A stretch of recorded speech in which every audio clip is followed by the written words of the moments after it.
Okay, well, whoever takes your place. Yeah, okay, sure. I mean, yeah, there was a lot of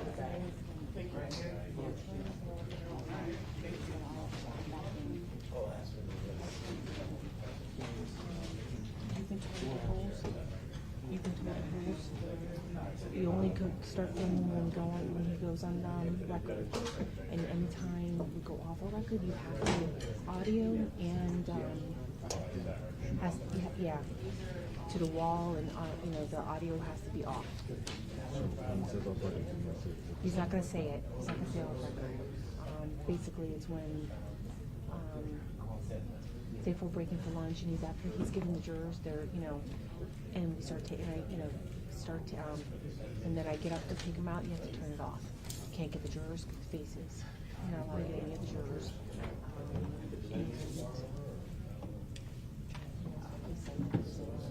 Yeah, but anytime you're off record, you're not supposed to be filming. Okay, thank you.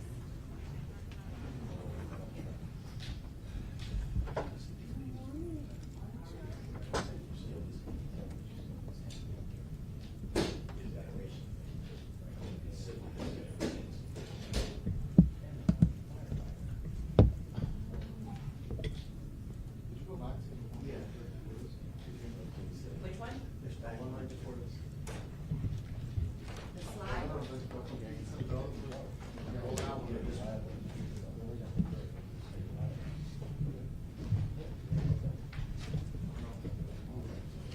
You don't know what? It's my argument. He objects to everything you say, I think. I mean, it's my argument, so. It's clearly wrong. He still objects to it. Everybody gets on it. We all get a little extra credit here.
try it.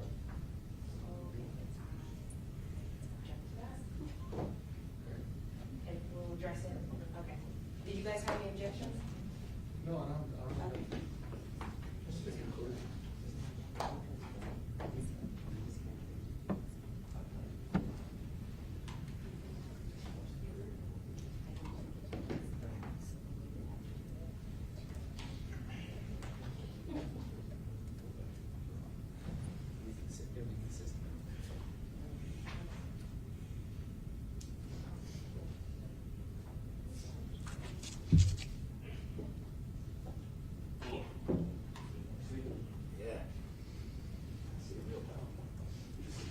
You probably do well with PowerPoint, it's PDF, but.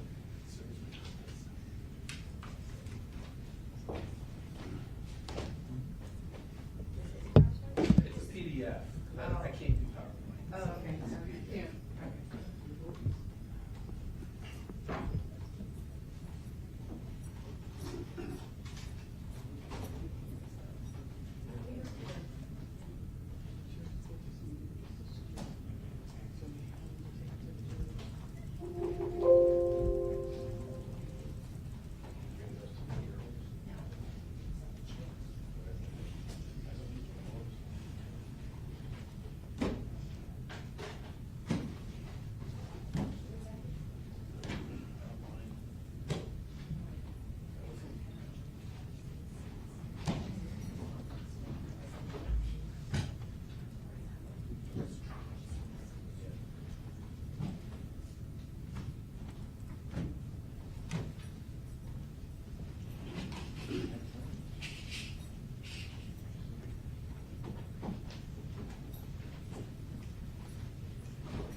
There's a couple of them right here.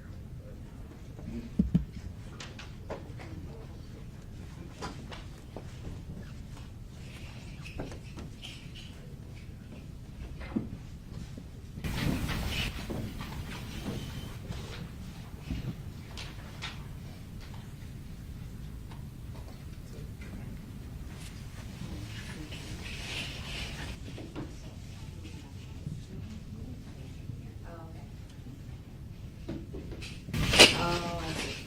So then this won't work. It should, but it doesn't. But you know what I'll do when I get to this? I'll just put this down and I'll do that. I'm gonna try it now. I'll be waiting for it.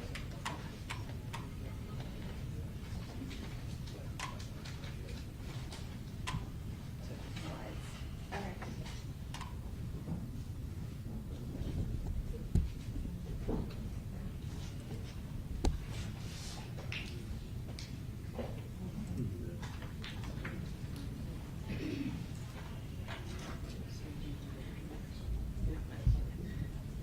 It's there. It's on the purpose.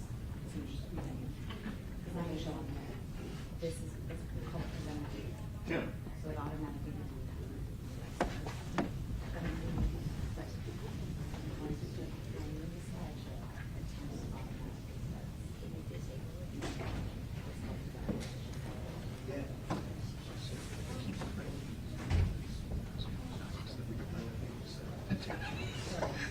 And then you say it's there. It's unbelievable. Oh, I love this truck. you know what I thought? I've sat in on the beach. No, it's just how much it's your okay, that's fine, that's fine, okay. Okay, got it, yeah. Okay. Do you want me to minimize this now?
Yes, Your Honor. Good morning.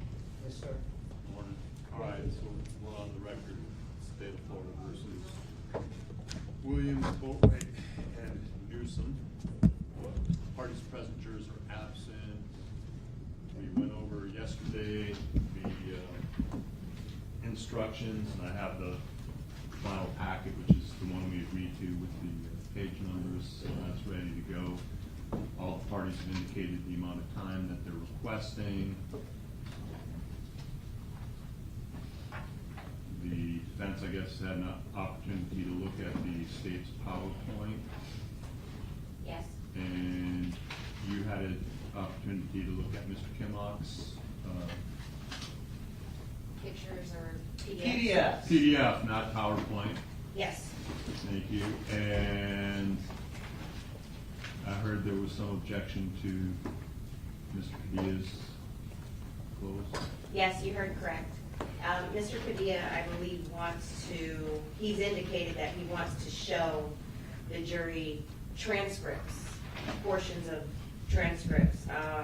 I would object. That is improper, to show transcripts. If they are to rely on testimony, it's to be of their own memory as opposed to transcripts. Even when we do readback, we don't show them transcripts. So I would argue that that is improper for closing. Judge, I would argue that it's actually the norm. I do it all the time, and I put it up on for the jury to see. The actual pictures, I don't intend to show anything objected to or anything sidebar, but other than that, it's just trial testimony. Here's what I will do. I will allow you to show that the stuff that you have. You shall not refer to it as a transcript. You shall not refer to it as the official transcript or the recorded transcript or anything else. But if you say, jotted down and typed out the stuff, and as long as you preface it with, of course, you have to rely on your own recollections, but my recollection is this question was asked, you know, if you present it that way, then I don't see any difference between if you'd done that or if you just jotted it down on, let's say, a yellow pad. Okay.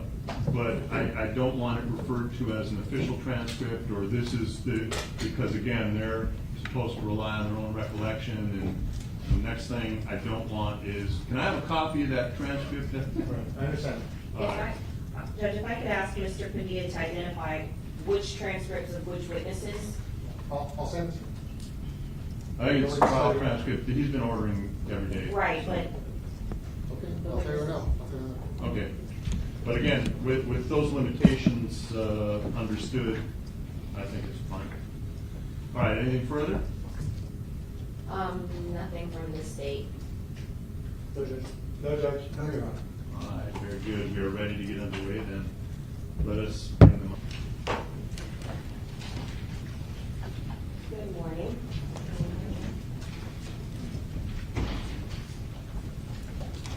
This will be one of the final opportunities that we get, Ms. Buckaloo and I get to speak to you. So we first want to thank you for your time and attention.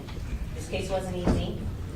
We asked you at the beginning to commit your time and your attention, and you've done that. And I think on behalf of all parties, we thank you. This is the opportunity that we're going to get. We talked about a lot of hypotheticals at the beginning when we were going through jury selection.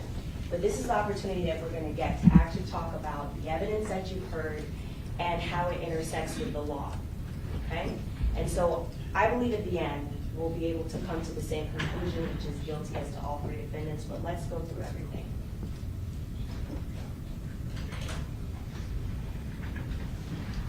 I first want to talk about the law that you're going to hear regarding principles. You'll get instructed on all of the law that I'm going to go over by Judge Uson. If the defendant helped another person or persons commit or attempt to commit a crime, the defendant is a principal and must be treated as if he had done all the things the other person or persons did if the defendant had a conscious intent that the criminal act be done, okay? And the defendant did some act or said some words which was intended to and which did incite, cause, encourage, assist, or otherwise, or advise the other person or persons to actually commit or attempt to commit the crime. To be a principal, the defendant does not have to be present when the crime is committed or attempted. So that's what the law is. And you'll recall at the beginning when we talked to you at voir dire, all of you said that you would be able to follow this law. So now is the time that the state of Florida is asking you to do that, to follow this law. Let's talk about how this law, though, is applied to the facts that you've heard in this case. For example, the defendants, and I say plural defendants, renting the Dodge Journey together the day before the homicide. That would be a way that the law is applied because they had to assist each other. You'll recall, Dietrich Williams provided the person who actually rented it. Then Michael Boatwright with Robert Allen went to go pick up the car. That's an example of assisting each other. Going together to Reba Motorsports to purchase the mask, okay? They went in the Dodge Journey. That's another example. Inside the Dodge Journey, you'll recall, they had everything that they needed to rob and kill the victim. There were masks, there were firearms, they were ready to go, okay? And that's a way that they assisted each other, encouraged each other to help commit this crime. Another way, Williams and Allen confirmed that the victim is inside Reba Motorsports. Two of them remained inside the Dodge Journey, Trayvon Newsom and Michael Boatwright. Stayed inside the Dodge Journey while the other two go inside to the Reba Motorsports to confirm that the victim is there. That's another example of how the principal theory is applied because they're all assisting each other. Lying in wait for the victim together, waiting for the victim to exit Reba Motorsports. That's another example of how the law is applied to these facts. They planned and executed a coordinated attack on the victim. Think about it. Which we'll look at clips from the surveillance video, when you see the Dodge Journey very quickly cut the victim off, that's the first coordinated part. Second coordinated part, two of the gunmen quickly jump out in a blitz fashion, coordinate, go to each side of the car. That's another planned coordinated attack. That's assisting each other, okay?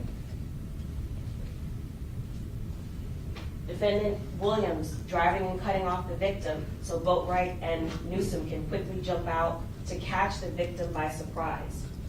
That's a great example of how principals assist and encourage each other to commit the crime. Williams waited for Boatwright and Newsom to rob and kill the victim.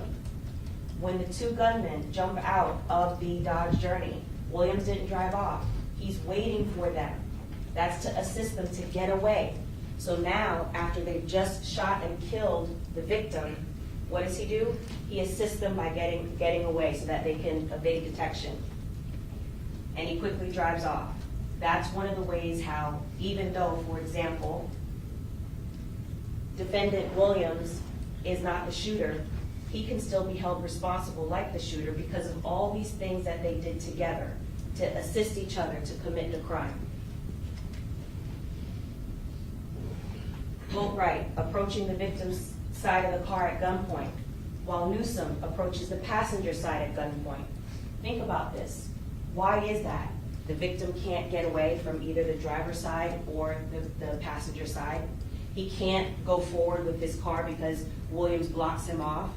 So the three of them are coordinating an attack to be able to rob and kill the victim in that moment, assisting each other. And ask yourself this: would Dietrich Williams have been able to commit this homicide and armed robbery without Michael Boatwright and Trayvon Newsom? I don't think so. Would Michael Boatwright have been able to commit this homicide and armed robbery without Dietrich Williams and Trayvon Newsom? Would Trayvon Newsom have been able to commit this homicide and armed robbery without Dietrich Williams and Michael Boatwright? If you're able to answer each question as no, then you're applying the principal theory correctly. Because each of them, Dietrich Williams, as a driver, he would not have been able to approach both sides of the car as an armed gunman. He needed them in order to commit this armed robbery and homicide. Michael Boatwright needed his co-defendants to be able to rent the car, to be able to drive off. He couldn't have done that by himself. Trayvon Newsom, he's the other gunman. He needed a second gunman to approach the driver's side. He needed a driver to get away. He needed assistance to rent the car. These are all things where they're acting together as principals to one another. You're also going to get an instruction, I believe it's on weighing the evidence. And these are questions, it's not an exclusive list, but these are questions that you can ask yourself as you're thinking about the testimony that you've heard, the exhibits that you've reviewed, the surveillance that you saw, and the things that you've heard at this trial. Did the witness seem to have an opportunity to see and know the things about which the witness testified?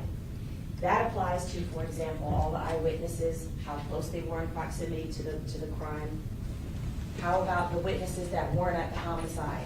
Like, for example, Tanel Carter, who knows the co-defendant and was able to testify because she was engaged to him at one point. Did she have an opportunity to know about the things to which she testified? Did the witness seem to have an accurate memory? That goes to, did they have to be refreshed? Were they impeached? Things of that sort.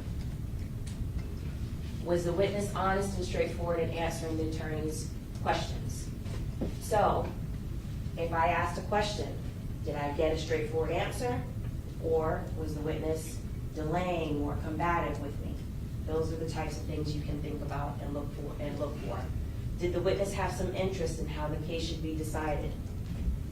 So, for example, that would be a Robert Allen, who is a co-defendant who has pled guilty in this case and is awaiting sentencing.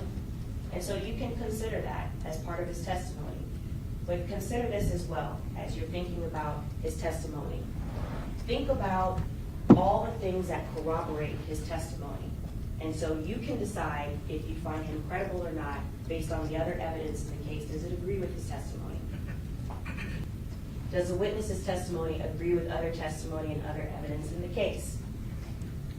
Has the witness been offered or received any money, preferred treatment, or any other benefit in order to get the witness to testify? Example, Robert Allen.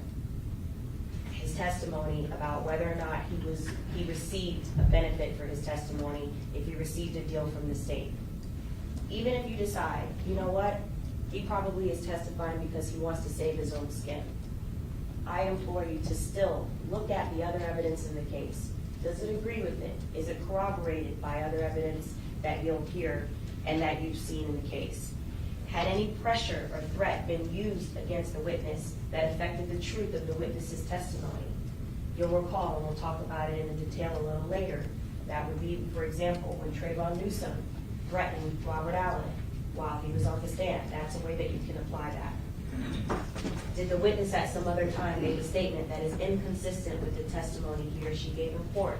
That's the type of evidence that we talk about when it's called impeachment.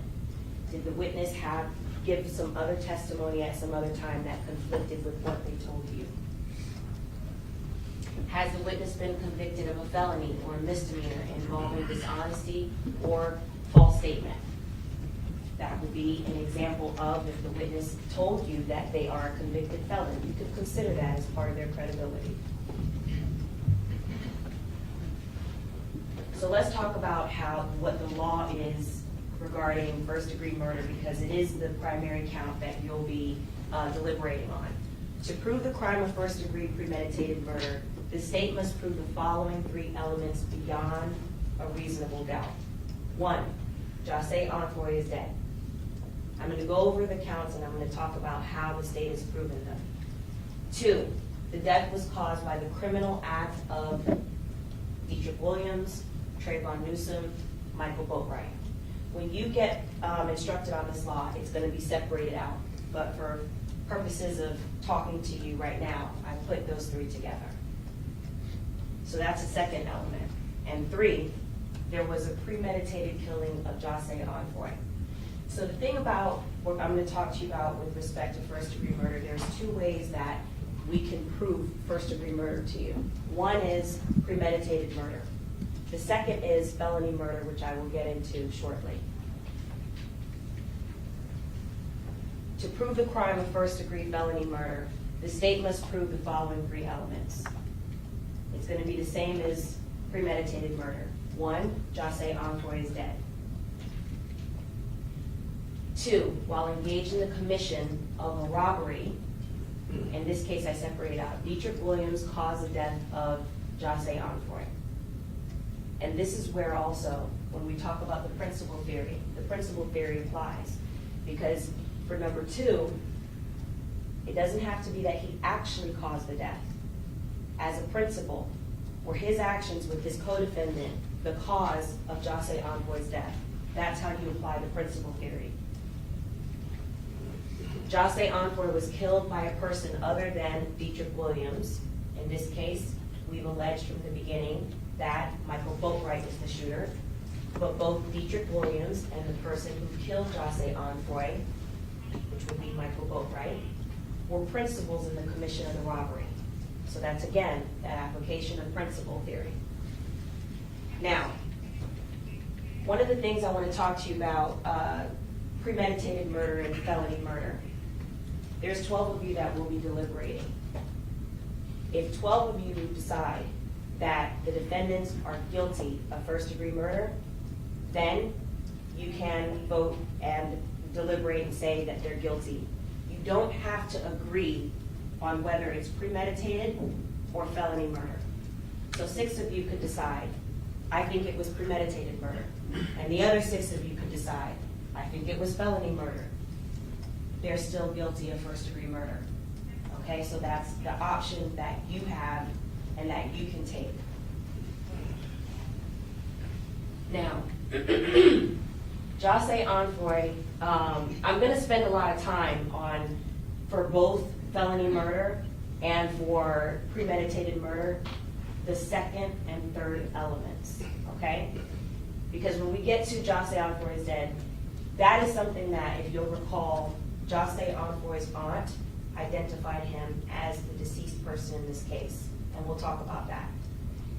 That's an important element that we have to prove, and I submit to you that we did, but there's a lot of evidence that is, that works together to prove elements 2 and 3, okay, under first-degree murder. So I'm going to spend a lot of time talking about that.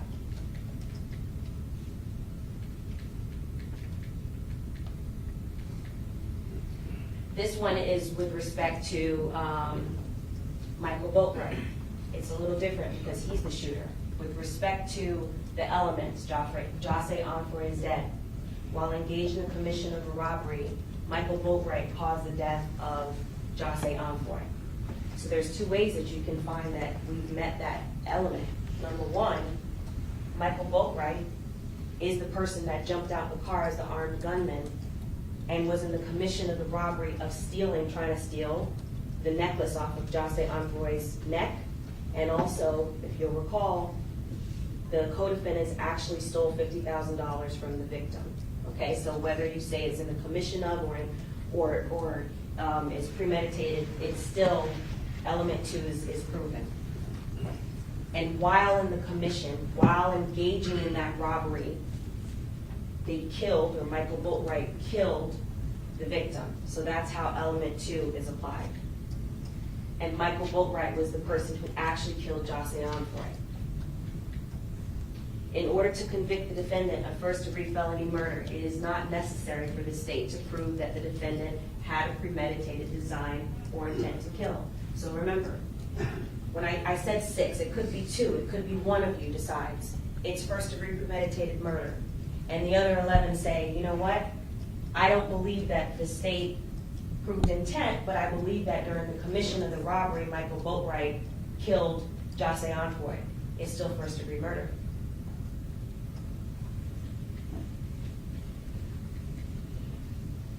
This is as to Trayvon Newsom. Number 1, and the elements are going to remain the same for each defendant. Number 1, Jose Onfroy is dead. 2, while engaged in the commission of a robbery, Trayvon Newsom caused the death of Jose Onfroy. 3, Jose Anfroy was killed by a person other than Trayvon Newsom, which is what we've alleged, and I believe that we've proven, because Michael Boatwright is the killer, is the shooter. But both Trayvon Newsom and the person who killed Jose Anfroy, which would be Michael Boatwright, were principals in the commission of the robbery. Again, there's that principal theory. And remember those 3 questions that I asked for you to ask yourselves. Could Trayvon Newsom have done this without Michael Boatwright and without Dietrich Williams? Could Dietrich Williams have done this without the other 2? That's how you apply this. In order to convict the defendant of first-degree felony murder, it is not necessary for the state to prove that the defendant had a premeditated design or intent to kill. Count 2. You'll also get to deliberate regarding armed robbery. To prove the crime of robbery, the state must prove the following 4 elements beyond a reasonable doubt. Number 1, Dietrich Williams took certain property of value from the person or custody of Jose Anfroy. So you'll recall, with respect to the principal theory, Dietrich Williams doesn't have to even be at the scene of the crime. He doesn't have to be the person that reached into the car and grabbed the money from Jose Anfroy. As a principal, if you find that the law is applied and you follow law of principles, then he is treated like his other co-defendants. And so did, by his actions and his co-defendants' actions, take property of value. I think that it is without question, $50,000 is property of value, and that it was taken from Jose Anfroy. Was it taken by force, violence, assault, or putting in fear? This is a common sense approach. Jose Anfroy was leaving Riva Motorsports, trying to make a right-hand turn out of the parking lot when 2 armed gunmen jump out of a vehicle that's blocking him and on each side shove guns in his face. That qualifies as by force, that qualifies by violent, that's also an assault, and I would submit to you that in those final moments of his life before he was killed, he was put in fear. 3, the property taken was of some value. I think it goes without question that $50,000 is valuable. And we know that it was money that he had on him because it just went to the bank. You heard from Cecilia Ramos, who was the bank teller, who said, and you saw the surveillance as she dispensed $50,000 to him in cash. You saw that he put it in his Louis Vuitton bag, and that same bag he had when he went from Bank of America to Riva Motorsports, and that's what was stolen. And the taking was with the intent to permanently or temporarily deprive Jose Anfroy of his right to the property. I'm not saying this to be flippant. That money was taken and never intended to be given back. That's how you apply that. Was it permanently taken from him to deprive him of his right to it? It was his money, taken from his bank account. And they intended to steal it from him and not return it, obviously. With respect to Michael Boatwright took certain property of value from the person or custody of Jose Anfroy. Force, violence, assault, or putting in fear was used in the course of the taking. So that's 2 ways that you can find it, either with him as a principal, or if you also determine that he is the shooter and the taller of the 2 gunmen, he's the one on the driver's side that was shoving a .22 caliber rifle in Jose Anfroy's face. I submit to you that that's forceful, that's violent, that's an assault, that's putting Jose Anfroy in fear to steal the money from him. The property taken was of some value, and the taking was with the intent to deprive the victim of his right to the property or any benefit therefrom. For Trayvon Newsom took the property of value from the person or custody. If you find, and I submit to you that we've proven, Trayvon Newsom is the second gunman.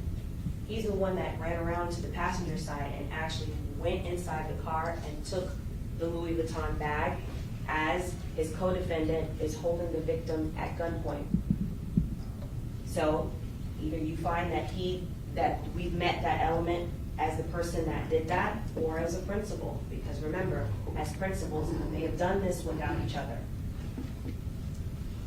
I submit to you, force, violence, assault was used in the course of the taking, and the property was of some value, and the taking was with the intent to permanently or temporarily deprive Jose Envoy of his right to the property or any benefit from there. You're gonna get an opportunity. Well, two things I wanna talk about before we talk about lesser included offenses. The state is, I'm submitting to you that we have proven the highest offenses charged in the indictment: first-degree murder and armed robbery as to each defendant.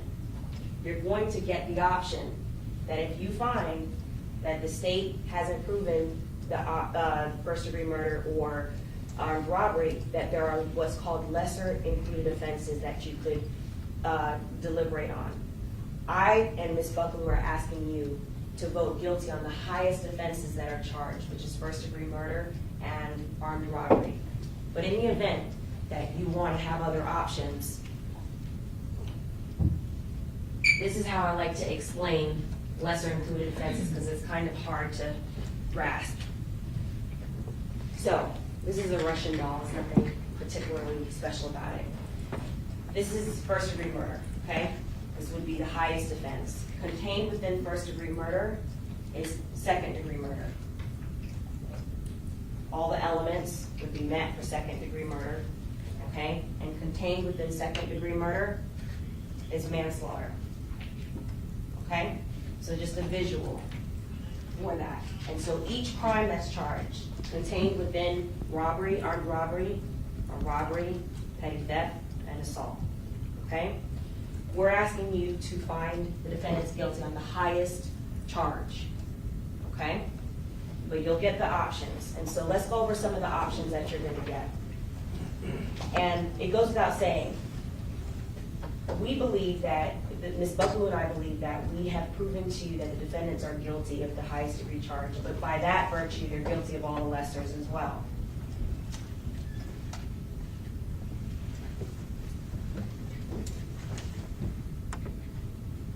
So second-degree murder is one of the options that you'll get. To prove the crime of murder in the second degree, the state must prove same element, Jose Envoy's death.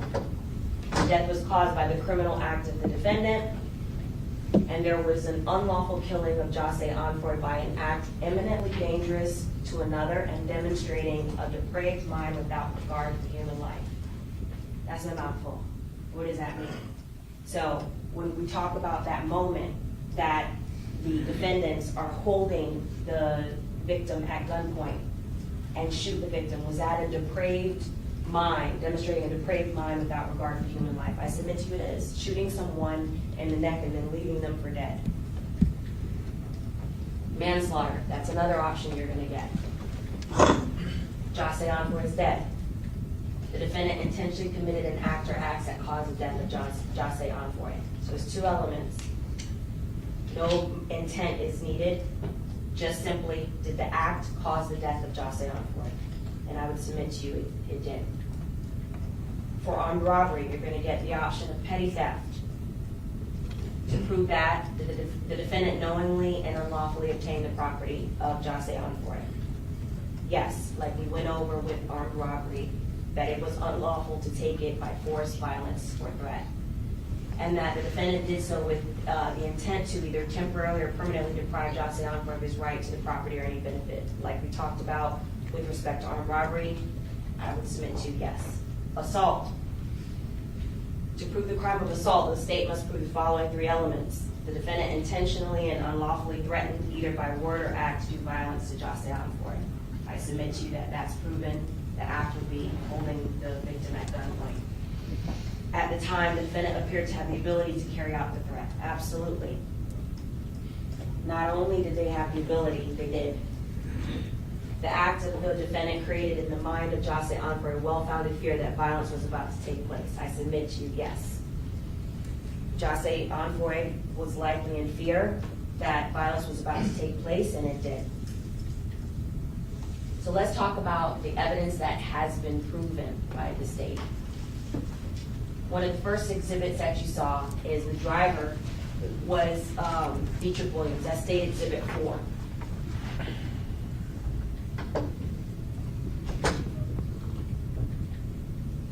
Trayvon Newsom was the shorter of the two gunmen. And when we talk about height, you've sat with us for several weeks and you'll be going in and out. When the defendants stand up and out of respect for you, you can look at their height difference. You can see that Michael Boatwright is the tallest and that Trayvon Newsom is the second tallest. And you can gauge for yourself by looking at them in this courtroom, does that comport with the testimony that you heard?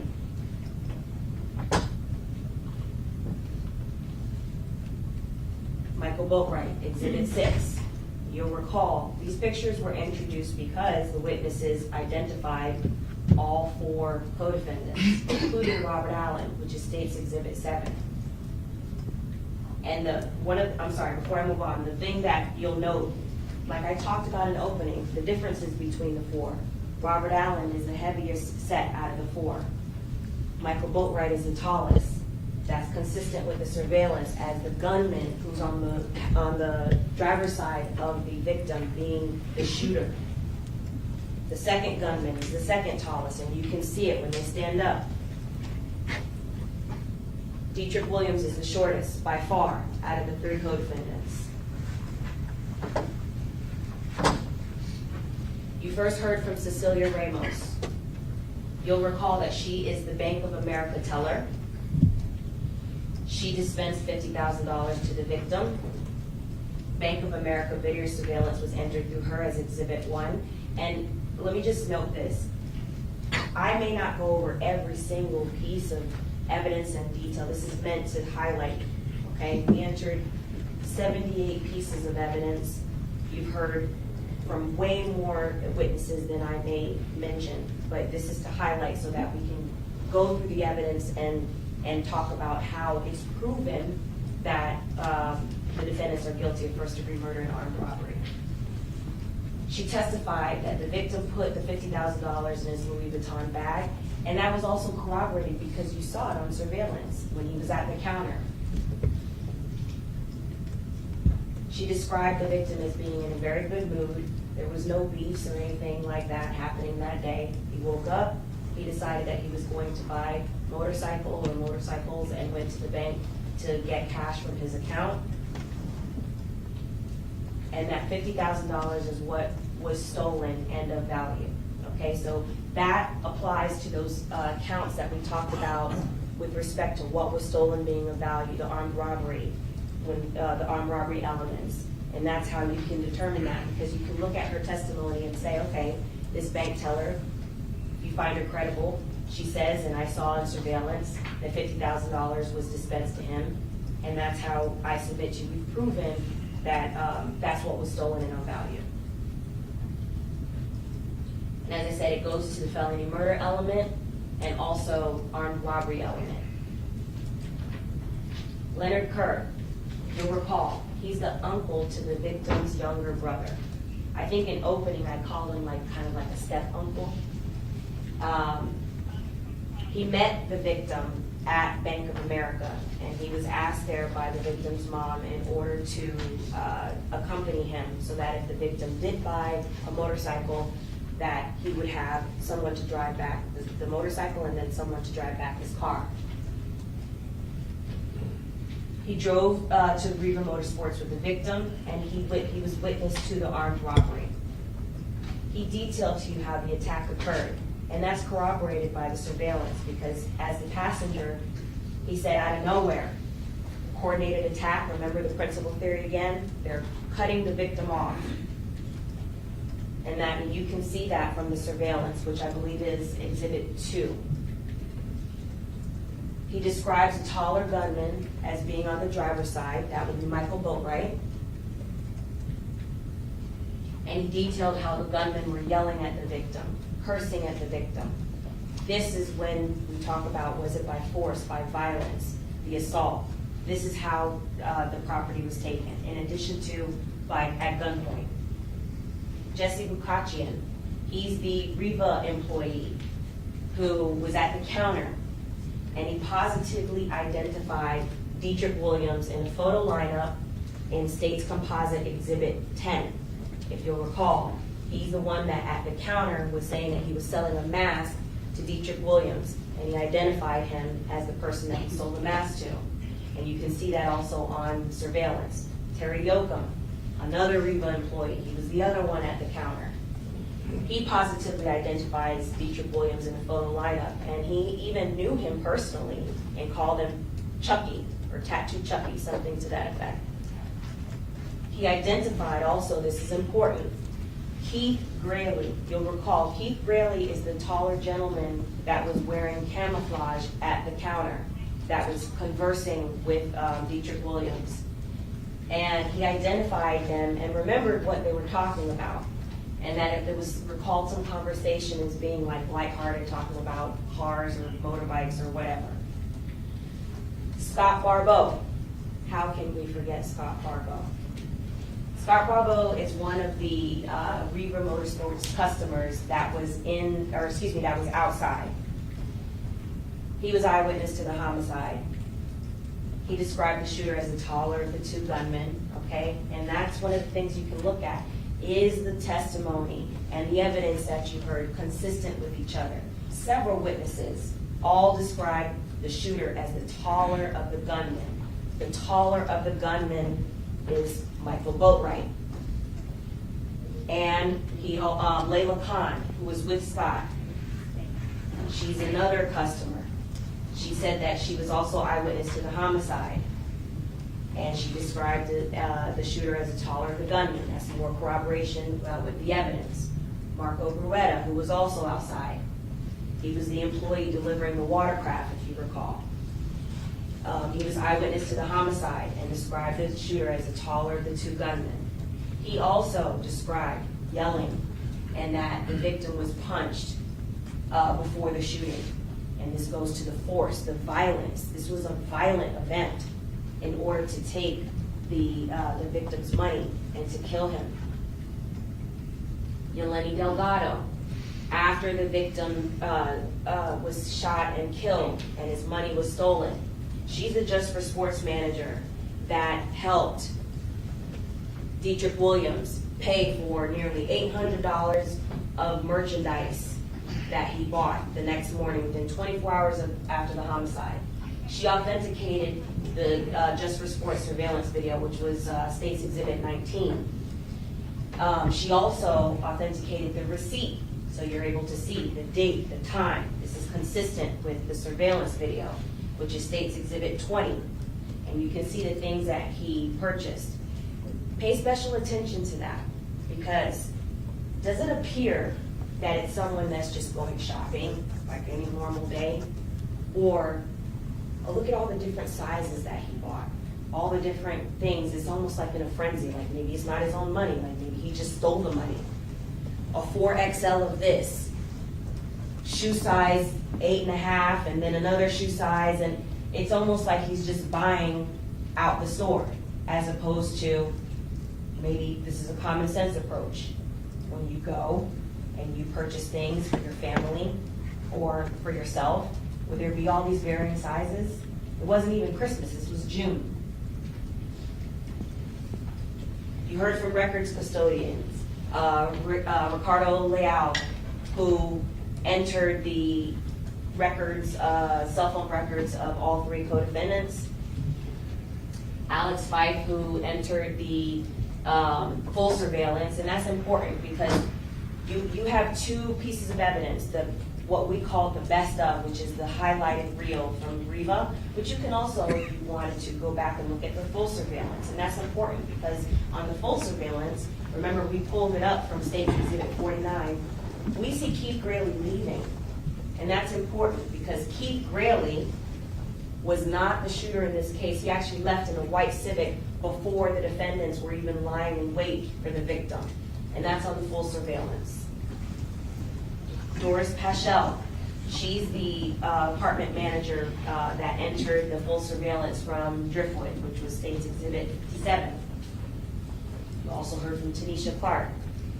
She did not know the parties, but she was the Dodge Journey owner and rented the Dodge Journey to Tony Robinson the night before the homicide. She rented it and positively ID'd Tony Robinson in a State's Exhibit 15 in a photo lineup. She positively identified Michael Boatwright. And remember, this is important because she was given 2 lineups. This was a fluid investigation. At the point where they weren't sure who all the suspects were, they were receiving names. They received the name of Will Boat, or Boatwright, something to that effect. So they pulled a photo lineup of 2 Boatwrights, Ronald Boatwright and Michael Boatwright. And this is important because Tanisha Clark, consistent with the other testimony that and the other evidence that you heard, identifies the correct Boatwright. Okay? So this is not something that should be considered as doubtful on her part. It should actually be considered as positive evidence of and beyond reasonable doubt that she identified the right person in this case. You also heard from Tony Robinson. She originally identified herself as Dietrich Williams' sister or cousin or something that effect, but she's essentially told you guys she's his close friend. And she identified Dietrich Williams in court as the person who she rented the vehicle for. She identified Trayvon Newsom. She identified Michael Boatwright. And she rented the Dodge Journey for Dietrich Williams, Michael Boatwright, and Robert Allen, another application of the principal theory, where the 3 of them are utilizing someone to accomplish getting the car rented.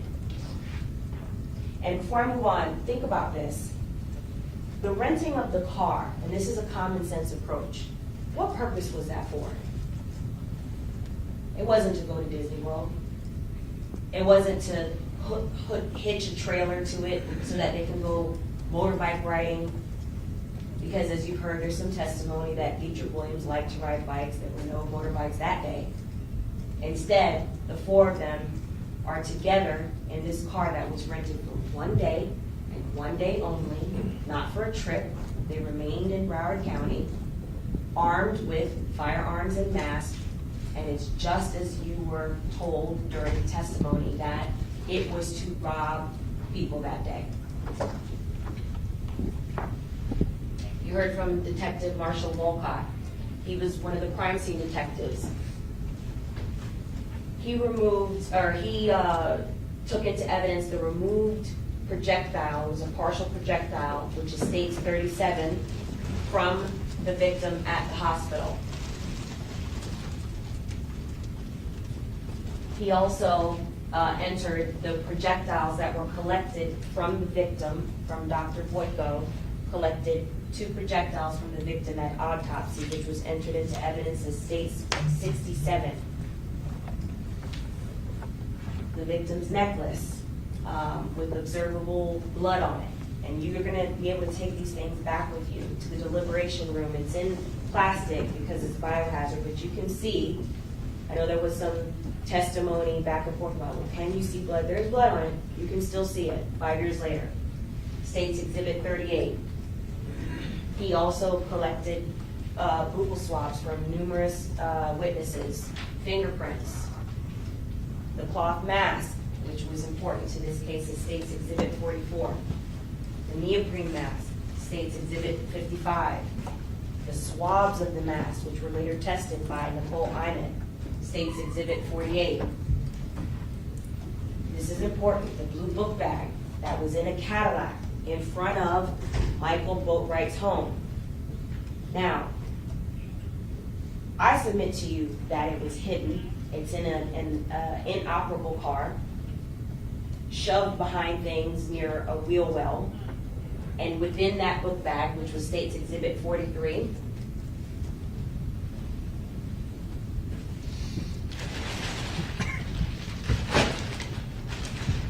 within this book bag, you have 3 boxes of .22 caliber Aguila brand ammo. You have the mask.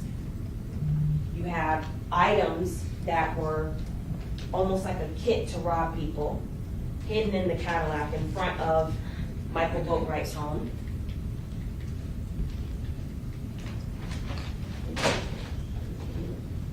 In that, which is important, we're gonna talk about in a second, 3 boxes of 22 caliber of Gila brand ammunition, which was entered as State's Exhibit 46. And you'll recall, it's displayed for you like this. Okay, and we'll talk about this in a second.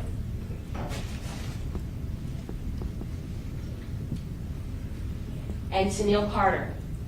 She identified herself originally as Tennille Williams because she was engaged to Dietrich Williams. She's his ex-girlfriend. And it's nothing, I know the saying goes, there's no woman like a woman scorned or something like that. She's not scorned. You can tell that even after they were broken up, she still tried to help, because remember, her testimony was that Dietrich Williams tried to get her to change or adjust her testimony to help him out by saying he was not the driver of the car. She positively identified Dietrich Williams in court. She identified Michael Boatwright in court and in the photo lineup, which is State's Exhibit 13. She identified Trayvon Newsom in court and in the photo lineup, which is State's Exhibit 14. She identified Robert Allen, State's Exhibit 12. And she testified how they were frequently together. And she didn't try to oversell her testimony. She didn't say that they were all best friends and that they were hanging out every day. She told you. She said, you know, I saw Trayvon Newsom, not as much as I saw the others, but Michael Boatwright and Robert Allen and Dietrich Williams were together. Pardon the pun, thick as thieves. Okay? She also told you how Dietrich Williams persuaded her to write Judge Usan to state that he was not the driver. And think about that. Who does that benefit? It benefits Dietrich Williams. If there's something out there or an affidavit that says that he's not the driver. And she detailed how Dietrich Williams told her that he was there. And that's, you'll recall, one of the 2 times that Dietrich Williams is telling someone, because the other time is Detective Curcio, that he was at Riva during the homicide. And she also detailed that he witnessed the homicide and the robbery. He said that there were 3 people that were involved, okay? And this is important because this is close to the time that Mr. Onfroy was killed. It's not 5 years later. It's not, he didn't tell her that there were rappers involved and that there was some conspiracy theory. He tells her 3 people were involved. He was there, and he was there at the time of the homicide. And what do we see from the surveillance? And that we know, and I'll get into that a little later. We know he was there because his phone puts him there as well. We know he was there because we see it on surveillance. We see him there. Detective Clint Williams. He's a lead crime scene investigator. Crime scene photos were introduced through him. DNA swabs.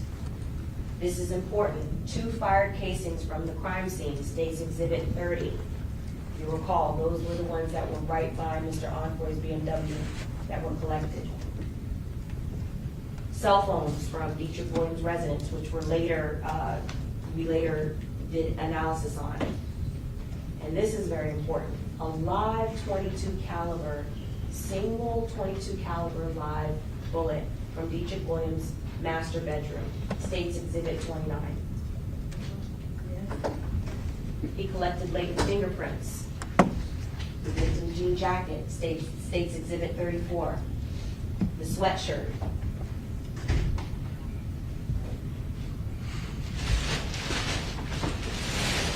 Which is State's Exhibit 35.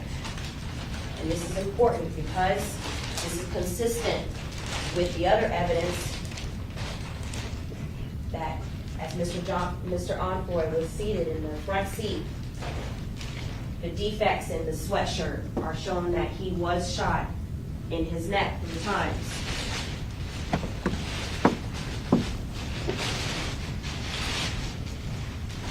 State's Exhibit 34, also consistent with the defects in the clothing and the testimony that you heard from the medical examiner. that Mr. Onford was wearing this clothing, and the defects are consistent with him being seated in the driver's seat and being shot in the neck. These are all things, if you'll recall, when Dr. Boyko was on the stand, and I stood right here, and he was pointing out where the actual injuries were. Remember, injury A, B, and C, those are all consistent.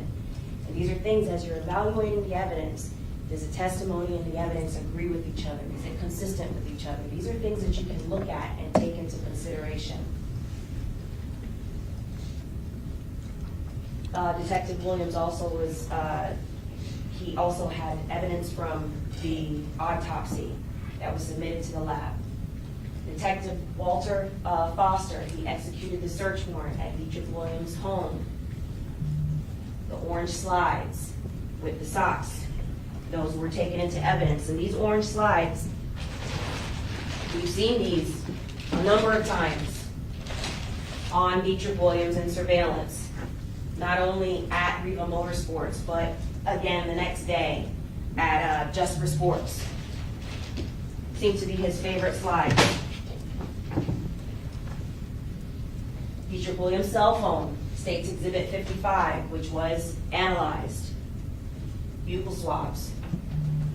The camouflage hat with red brim, the infamous camouflage hat with red brim that we see over and over and over again on Michael Boatwright and all of the dozen or so videos that he posted after the homicide, wearing this, if you'll recall, a black champion or something to that effect hat or a shirt. Videos downloaded from Dietrich Williams' cell phone.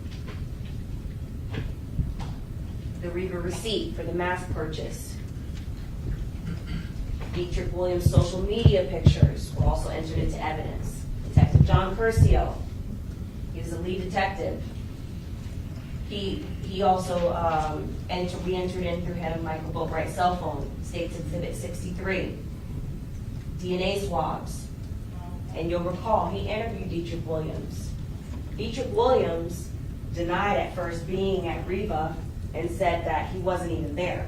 He gave 3 different versions. He then said, okay, fine, I was at Riva with my kids. Also a lie. Okay, fine, I was there during the homicide, which is what he also told Tanel Carter. And you'll recall, through Detective Curcio, we learned that Dietrich Williams changed his story 3 times. And this is immediately after the homicide. No evidence or statements about any rappers involved, anybody from another country, rap beefs, Twitter beefs, nothing. He talked about him and 3 people being at Riva. He lied repeatedly, and you can take that into consideration as a consciousness of guilt. Is he trying to show that he wasn't there to minimize himself, like when he's trying to get Tanel Carter to change her testimony? And again, he never mentions any rappers, any rap beef as being part of this homicide. Detective Curcio also executed a search warrant at Trayvon Newsom's residence because of a text message and evidence linking Trayvon Newsom to the co-defendants. And you'll recall, it was in John Curcio's testimony that he said that the text message read, I buried it at my house, and I get you pregnant and stay out here, and soon gone, have to dig up the money. I got the $8,000 buried. Real shit. I be thinking I'm a catch life, but I bury that bitch. What could he be referring to? Maybe it could be the money that he was posing with within 24 hours after the homicide that we'll see out of Michael Boatwright's phone, saying that he's catching life, saying that he got snitched on. And that phrase is important. You know why? Because we learn in this very trial, Trayvon Newsom, out of all 3 co-defendants, had the nerve and the gumption to threaten a witness that's testifying, while the witness is still under oath and testifying for you during the days that he was here.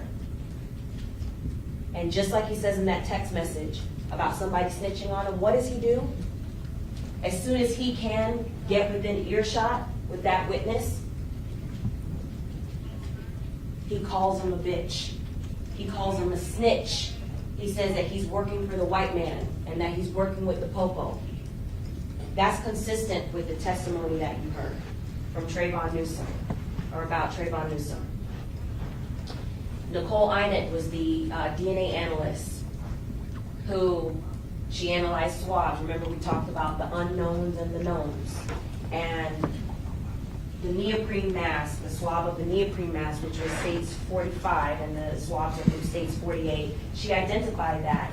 Remember the numbers, it was like 1,000, 1,000,000, and all the way up to octillion identified to Dietrich Williams. DNA on the swab of the black cloth mask, I think that was not octillion, something, a number that was even more zeros added, identified to Michael Boatwright. And you'll recall, this is important because I know that there was testimony that at least one of the co-defendants was an avid bike rider, okay? And you saw testimony, or you saw evidence that was entered as a defense exhibit. I believe it was Michael Boatwright's defense exhibit of Michael Boatwright with the mask. But that day, you'll recall, think about the other evidence that you heard in the common sense approach. Dietrich Williams and Michael Boatwright were put at the scene of the homicide, during the homicide, by the location dial of their phone. They weren't bike riding. They weren't at work tattooing. Michael Boatwright wasn't at work doing landscaping or whatever it was that he was doing at the time. They were at Reba Motorsports committing this armed robbery and homicide. That's the significance of that evidence. The DNA swabs, you'll recall, she identified to Genesis Sanchez from the victim's car and from the victim's fingernails. I'll object that that's not evidence that was not testimony. Jury will rely on its own recollection of the testimony. You may proceed. DNA swabs from inside the Dodge Journey, the AC controls, she identified it to Robert Allen. And she did say to you, she didn't try to oversell her testimony, that there was no DNA on the necklace or the victim's neck. Again, the objection, that's not evidence. Overruled. Jury will rely on its own recollection. However, there was no foreign DNA on the victim's neck and the necklace. And so, consider Objection, that's not evidence. Overruled. consider this. There's going to be a lot of argument as to whether or not you can find the defendants guilty of first-degree murder and armed robbery because of the absence of DNA on the victim's neck. But there aren't, if not them, then who? Because there isn't any DNA. And so remember, I touch this podium, I actually touch it a lot as something that I do when I walk around and I'm talking. And I asked Ms. Einert, if I'm touching this podium, is there any guarantee that there's going to be DNA that's detectable from me touching it? It doesn't mean that I didn't touch it if you don't find my DNA there. That's not what that means. And so when you're thinking about this evidence, consider it not as this like smoking gun that's like, oh my gosh, these defendants are not guilty because there's no DNA on the defendant's or the victim's neck. It should be considered with all other evidence because there's a lot of other very compelling evidence that does prove their guilt. And the absence of DNA does not mean that Trayvon Newsom wasn't grabbing at the victim. It doesn't mean that Michael Boatwright wasn't punching the victim or shot the victim. So consider that as you're evaluating the evidence. And you'll recall that she said the absence of DNA does not mean you didn't touch something. The identity of the victim was only stipulated by one co-defendant, And the stipulation was read by Judge Uson. Did That I was object to that, or we should call sidewalk? Envoy was entered into by the state and Trayvon Newsom only. Michael Boatwright didn't stipulate, and Dietrich Williams didn't stipulate. And you only heard from the judge read one stipulation, so that's what you were to rely on. The state put on Commander Ellis as the witness for the identity of the victim. And you'll recall that she is the victim's paternal aunt, and she identified Mr. Envoy as a person in State's Exhibit 69. And that exhibit was important because it had the placard identifying from the medical examiner's office, which was also linked to the testimony for Dr. Boyko. So I would submit to you, under the elements, when we talk about, remember, element 1 of all of the homicide counts is Jose Envoy is dead. That is how the state was able to prove that particular element. And it's the first element in all of the homicide counts. You also heard from Dr. Yuri Boyko, who is an associate medical examiner. He performed the autopsy in this case. He retrieved 2 fired projectiles from the victim. And this is important because he talked about there were three wounds. One where the projectile went through and through, so it wasn't recovered at autopsy. And then the 2 that he recovered, and he talked about the wound path and that the wounds were fatal. He talked to you about the victim being shot, where the victim was shot 3 times in the left part of the neck, which is consistent with all the testimony that you've heard, not only from the defects in the clothing, the eyewitness testimony saying that the gunman, the taller gunman, Michael Boatwright, was the one that shot the victim in this case from the driver's side of the vehicle. And Dr. Boyko testified that because the victim was shot on scene, but then transported to the hospital and was receiving life-saving measures from the hospital emergency doctors, that he had to be sanitized for surgery. And so you can consider that as a way that potentially it could affect the collection of DNA, because he told you that ethanol and things like that are used to sanitize the surgery room, the instruments, and the patient.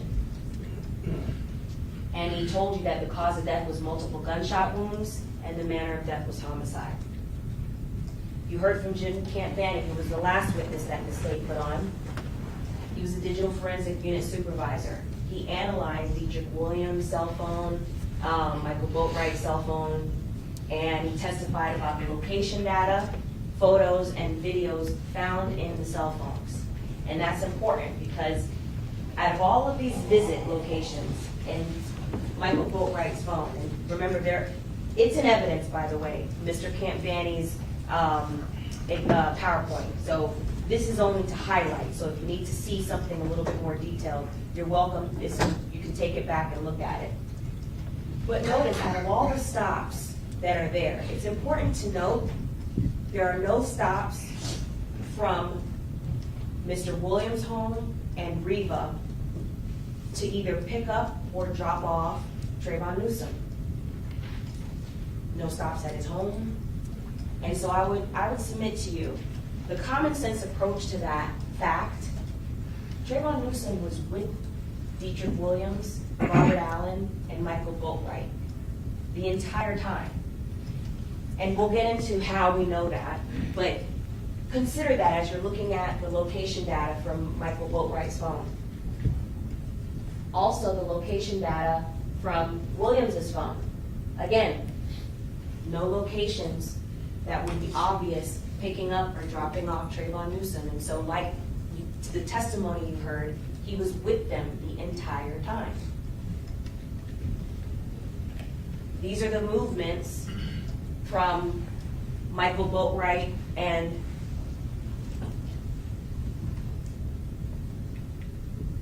Trayvon Newsom, Michael Boatwright and Dietrich Williams' cell phone.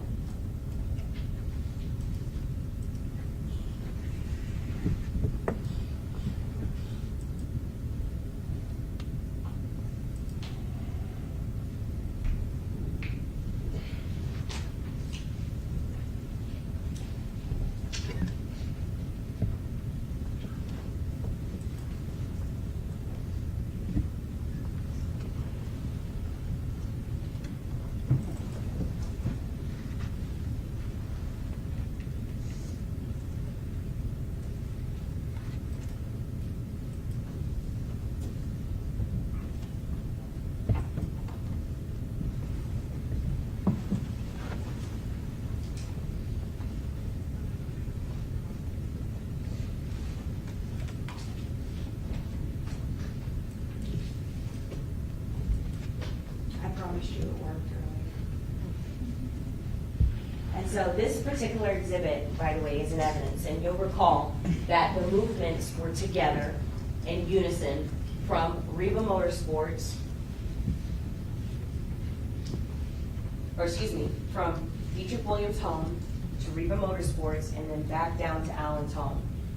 At no point in time were there any stops to Trayvon Newsom's home, which would be obvious either as a pickup or a drop-off.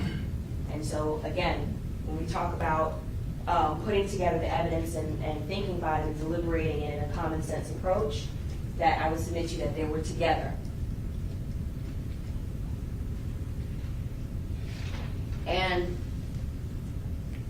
the location data, which is important, from 3:30 to 3:56, Mr. Campani testified, and this is during the time of the homicide. When you see the taller gunman who's pointing, I submit to you the .22 caliber rifle, and we know that because remember, right here is where the casings end up. And that's Michael Boatwright, and that is Trayvon Newsom, because there's no stops, obvious stops, dropping off or picking up Trayvon Newsom. And that in the car driving is Dietrich Williams, and in the back seat is Robert Allen. And the location data from Michael Boatwright and Dietrich Williams' phone tells us that that's him. Not only because of location data, but you'll recall his phone was connected to the Bluetooth of the car the entire time of the homicide. And in order for your phone to be disconnected, this is common sense. You walk away far enough, your phone disconnects and then connects to the next Wi-Fi connection. But look at how close he is to the car. Close enough that his phone is connected the entire time while the victim is being gunned down and robbed.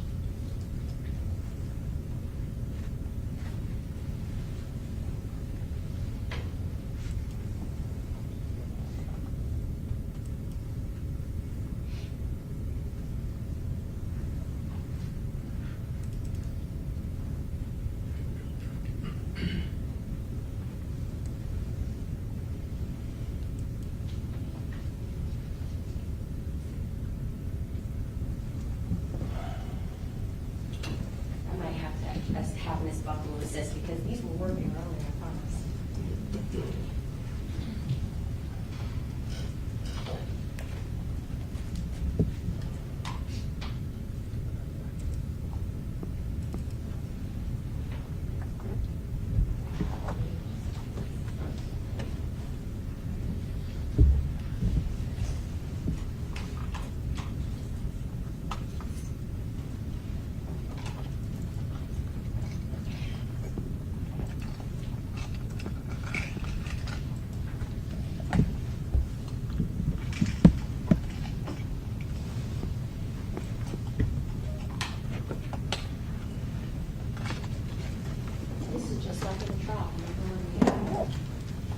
All the technical difficulties. So I'm reminding you of that as well.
what I may ask for is a brief comfort break while we get this to work, because it was working earlier, so.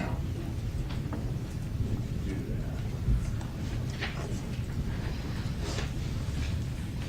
that. This evening, court will come to order. The parties are present. There is a president, gentlemen, on the back stage. All right, You may ladies proceed. and gentlemen, thank you, Judge. After this brief technology break, I hope that you were able to use the bathroom. I'll call it an intermission. I think we got the technology working. So one of the things that we were last talking about was that the location data from Michael Boatwright and Dietrich Williams' movements from 117 to 520, and that's important because not only does it include the time of the homicide, but it's a big window because it shows how long they were together. So when you think about principals and how they assisted each other, and remember, there are no obvious stops, picking up or dropping off Trayvon Newsom, and we'll get into how we can prove that he obviously was with them the entire time. Look at this location.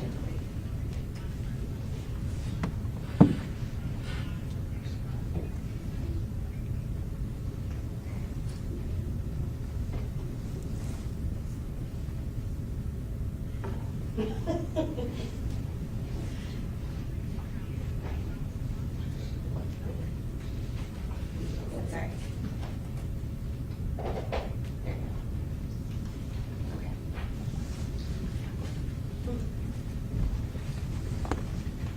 And you recall, this was the animation that Mr. Camp Danny put together with the location data from Cell Hawk program, where it shows the phone in purple is Mr. Williams's phone, together with the phone that's notated in red as Mr. Boatwright's phone. The entire time they're together.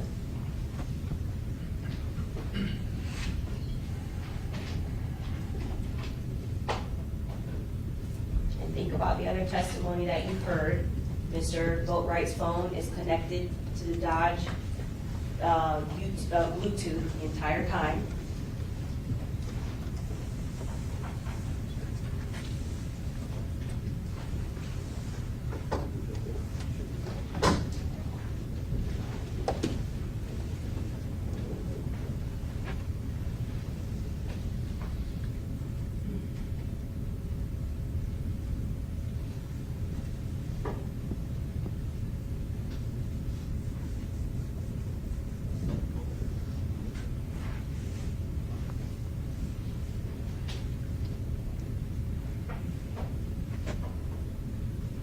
There they are, traveling to Reva Motorsports where the homicide occurred, remaining stationary during that entire time that you see the car on surveillance. And I would submit to you committing the homicide during this time. And this is important because you don't see the phones separate, which shows that they were together. You don't see Mr.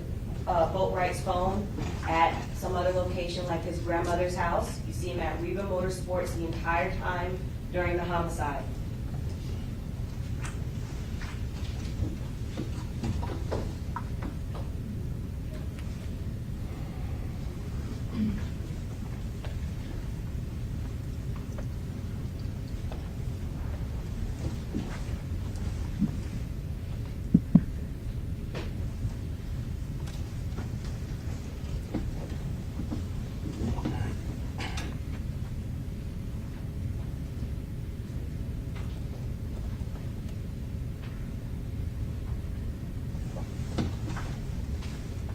Consistent with the other testimony that you've heard, you see the phones arrive at Mr. Allen's home, just like the testimony that you've heard that they all went to Mr. Allen's home to divvy up the $50,000 that they just stole from the victim after they killed him. And here they are arriving at Mr. Allen's home where they remain.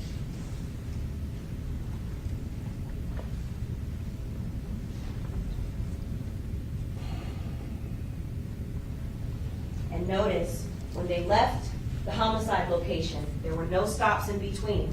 And we know at Mr. Allen's home, who's with them? Trayvon Newsom. Because Trayvon Newsom, you'll see, appears on surveillance with Michael Boatwright.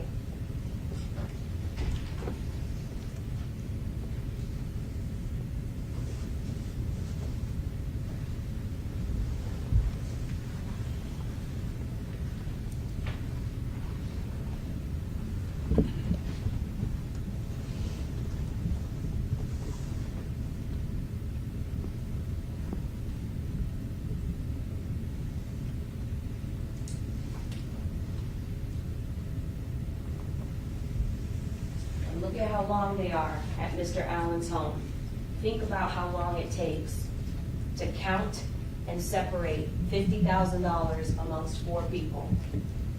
And how do we know they had that cash? Because we're gonna see the evidence, how they all bragged about having the victim's stolen cash afterwards. This is also the time where I submit to you, you're getting rid of the firearms. Remember, they were never recovered.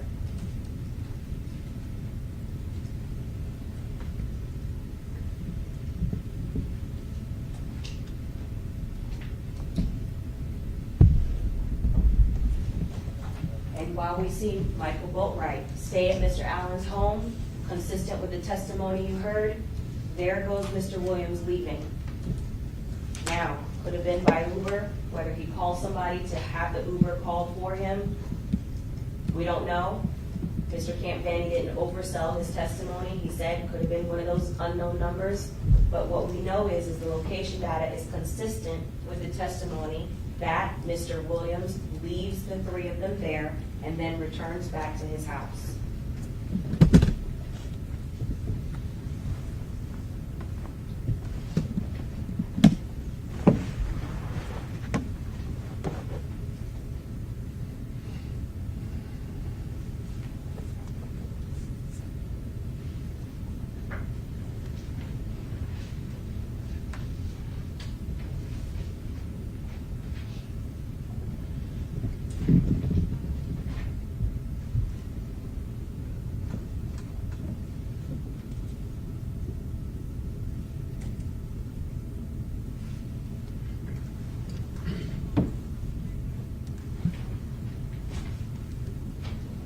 And so during the most important time, which is the time of the homicide, the location data does show that the 2 defendants' cell phones, which I submit to you was in their possession and in their hands the entire time, shows them at the homicide location, consistent with the surveillance.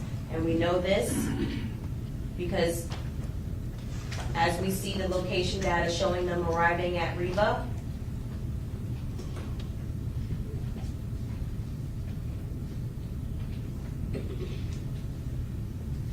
we also see the Dodge Journey, which is connected to Michael Boatwright's Bluetooth, arriving at the exact same time.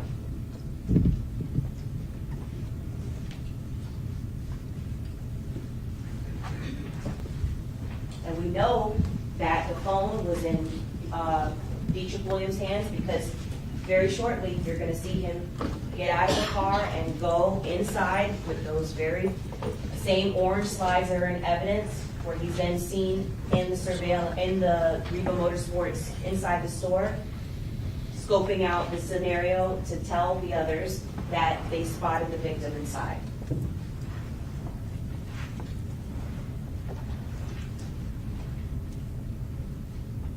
We also know that during that entire time, also connected to the Bluetooth again, Michael Boatwright's phone, the entire time connected to that Bluetooth, it matches with the departure from Reba at the same time.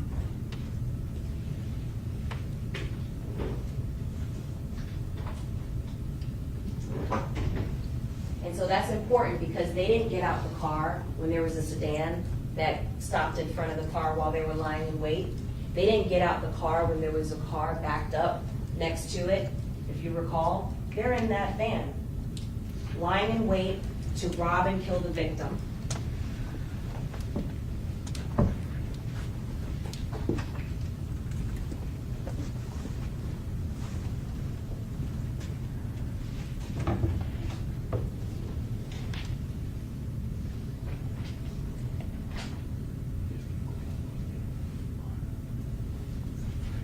And just like the location data shows, they're departing at 3:56, consistent with the surveillance showing them leave immediately after the homicide.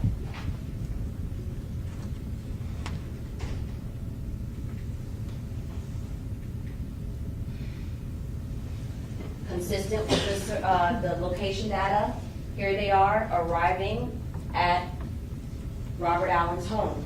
If you recall, that's the exact track that the location data shows. And what do we see on surveillance from the exhibit from Driftwood Apartments? There it is, the Dodge Journey, connected to Michael Boatwright's Bluetooth. He's in that car, ladies and gentlemen. That's the common sense approach. His phone isn't traveling in the car by itself, it's in his hand. He's in that car, connected to the Bluetooth with Robert Allen and Trayvon Newsom and Dietrich Williams.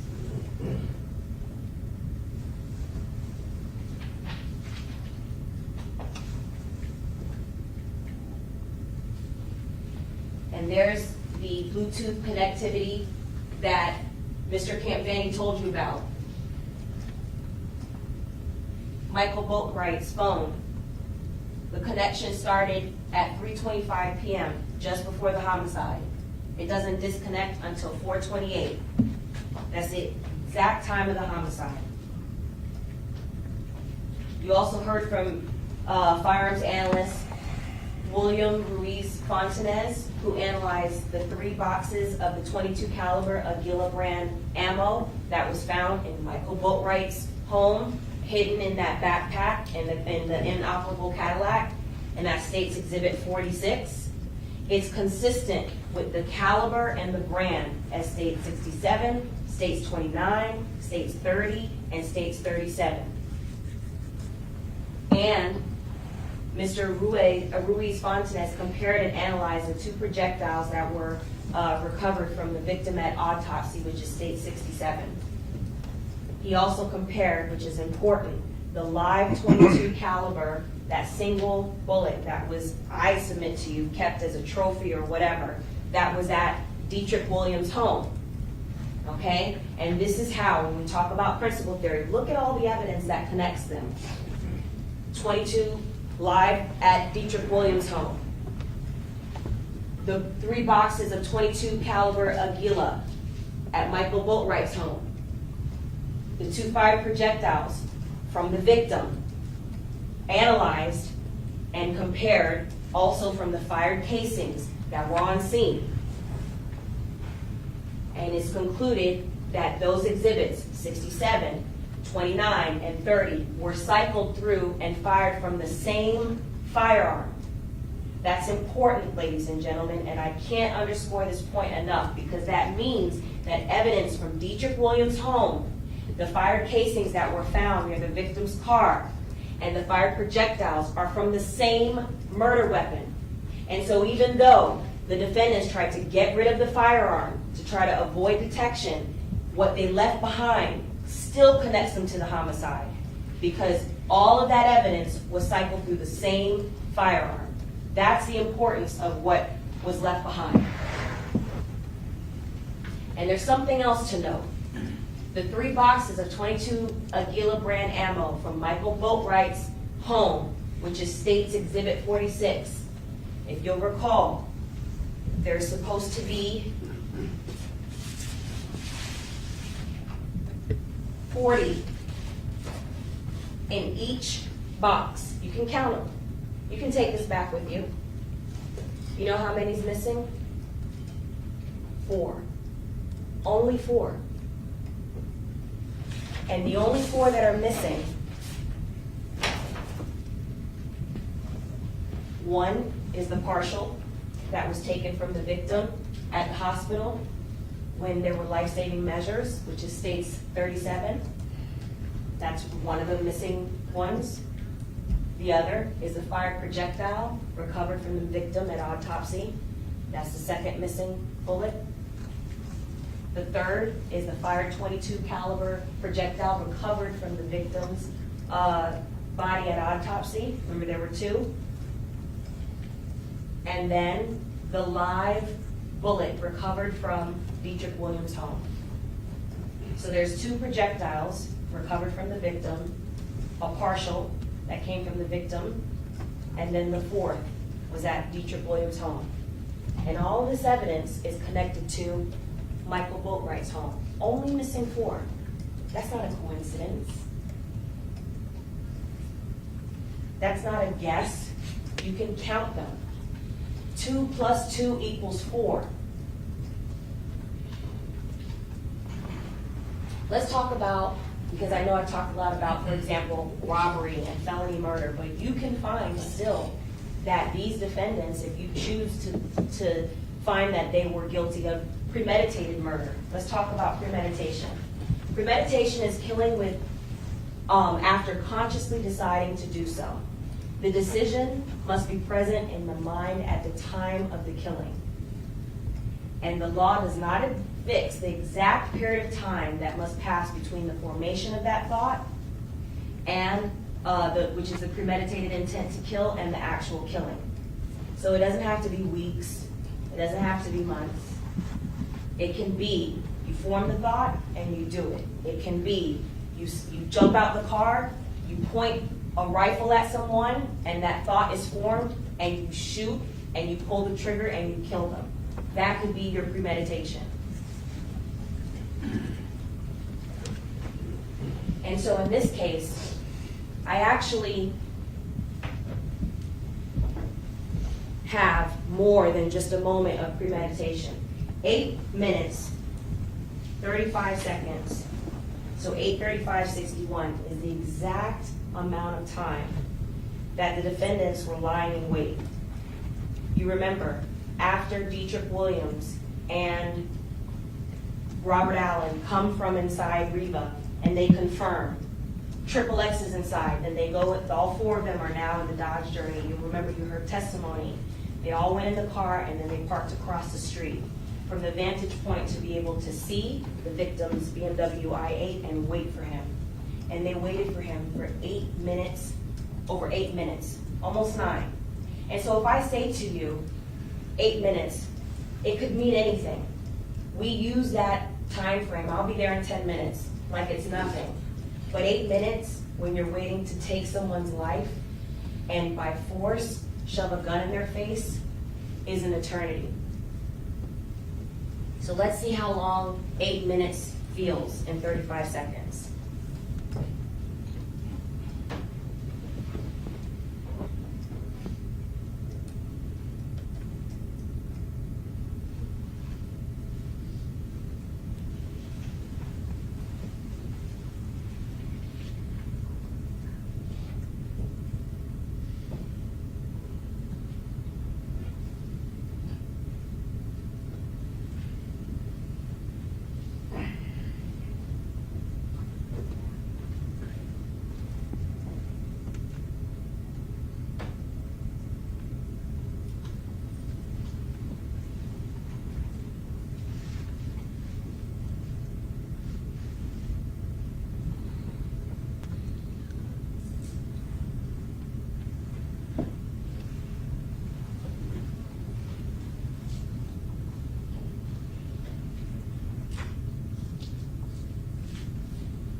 3561. So ask yourselves, that's more than enough time to formulate the premeditated intent and the design to kill someone and the killing. More than enough. It's an eternity, practically, it feels like. And think about what the 3 co-defendants were doing during that time. Look at how long that time is. As they sat there and they waited and they confirmed and looked up Jase Envoy's vehicle and his pictures from the social media to make sure that it was him. And they sat there and they waited across the street. Objection, Judge, valid evidence. Overruled. With a vantage point just close enough to see the victim's BMW. But they think far enough that it's out of the sight of surveillance. And they sat there and they decided amongst themselves who was going to jump out. It wasn't going to be Robert Allen. It wasn't going to be Dietrich Williams, because Dietrich Williams was the driver. And so during that 8 minutes and 35 seconds, Michael Boatwright is putting on his mask. Trayvon Newsom is putting on his mask. They're covering their heads with hoodies.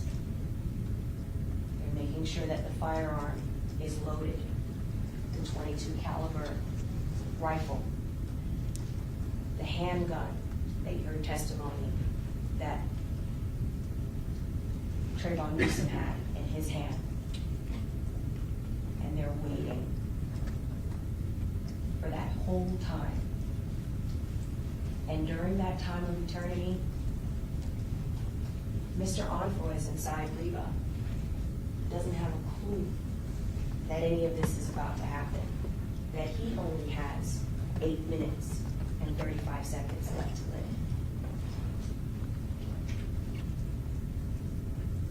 And so while he's in there with his own money, trying to purchase a motorcycle, and he comes out with Leonard Kirk, that 8-minute clock is still ticking as they're waiting, almost as if predators, just waiting for their victim to come out. And as he's walking out and they spot him, the car's on in drive, ready for Dietrich Williams to punch on the gas and immediately cut the victim off as he's trying to exit the parking lot. That's what's happening during that time. That coordination of as soon as the car stops in front of the victim's car, the 2 passenger doors slide open. And what do? They jump out with their firearms that they know are loaded and ready to go and ready to fire. And each one goes on the side of the car to rob and to kill the victim. And I submit to you that that is more than enough time for premeditation.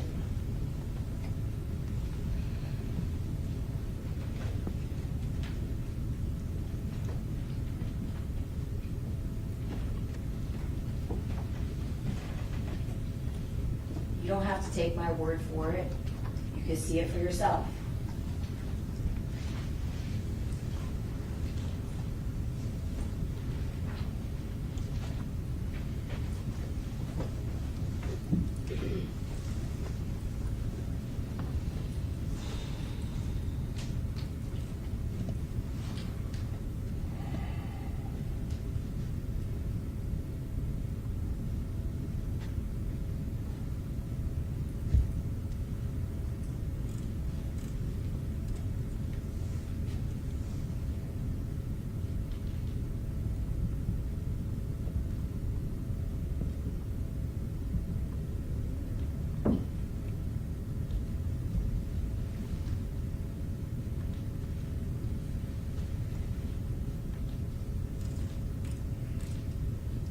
That evidence, ladies and gentlemen, is evidence of both premeditation and felony murder. You also heard from Deputy Alvarez, who took the stand and testified that he escorted Robert Allen to court. We made no bones about it. Robert Allen was in custody.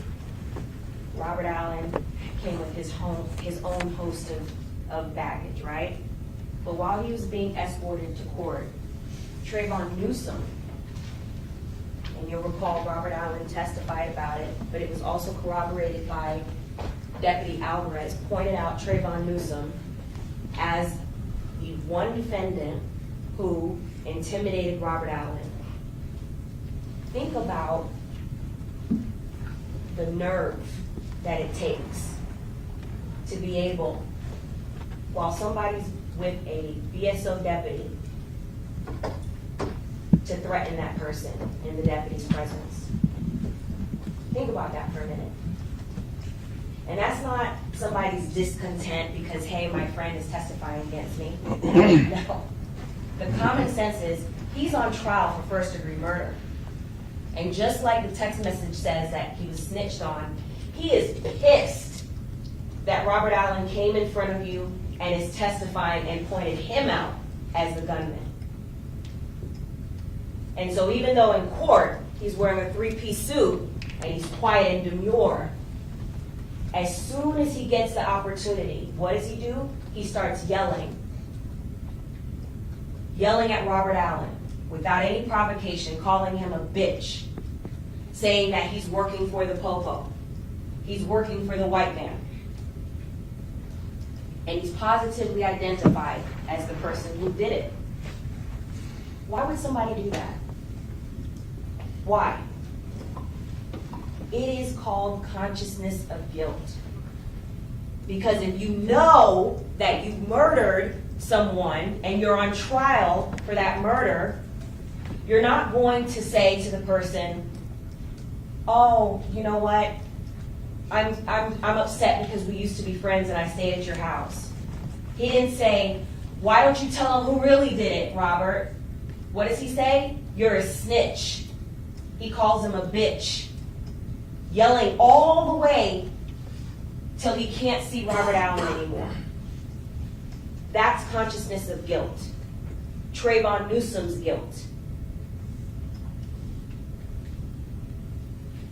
The other things that you can look for Trayvon Newsom's guilt, remember, he's the one that got a ticket for the crash that happened in Fort Lauderdale. Irrefutable that he was with the co-defendants that day, because it's been said over and over, even by his own attorney through questions, he willingly went back, he said, to the crime scene of the crash scene, and that he gave up his license as the person who was driving, even though he wasn't driving, by the way. He was in the car, but he went back to the crash scene. And he's seen on surveillance just before the crash. Remember, there's Trayvon Newsom and Michael Boatwright parking the car backwards, and when they were trying to avoid having the car in front of Robert Allen's home. That's another thing. You can ask yourself, why? If either of them are innocent of this homicide, why are they parking the getaway vehicle way down the block where nobody lives there? They're not with Dietrich Williams. They're not with Robert Allen. They're by themselves. They're two of the four killers. Why would they be doing that?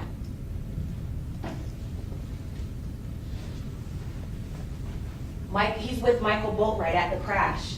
And remember, Michael Boatwright's phone the entire time was connected to the Bluetooth. And there's no stops made between Riva Crash and Lauderhill, where the crash occurred.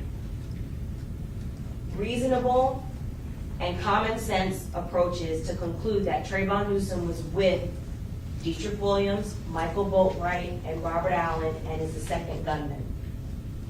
And Trayvon Newsom, remember, he doesn't have a job, but as we'll see, he just happens to have thousands of dollars in cash the day of the homicide. And Trayvon Newsom made the statement in the text message, or the text message says that he was going to bury $8,000 in the backyard. And last but not least, he's the one out of all of the defendants that threatens Robert Allen during the trial. This trial, when Robert Allen is testifying to you. Trayvon Newsom has the nerve and the audacity to threaten him, to try to get him, to intimidate him so he won't testify in front of you. He did that.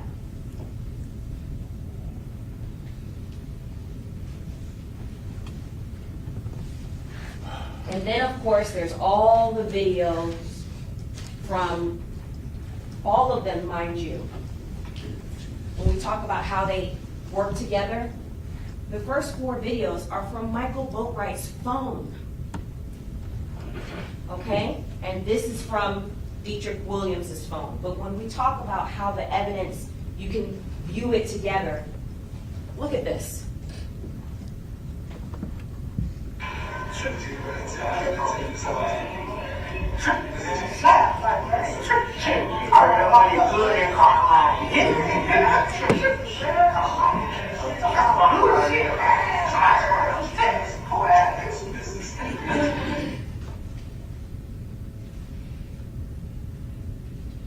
The next 2 videos, pay attention and listen to the music, how it's a continuously one song in the video.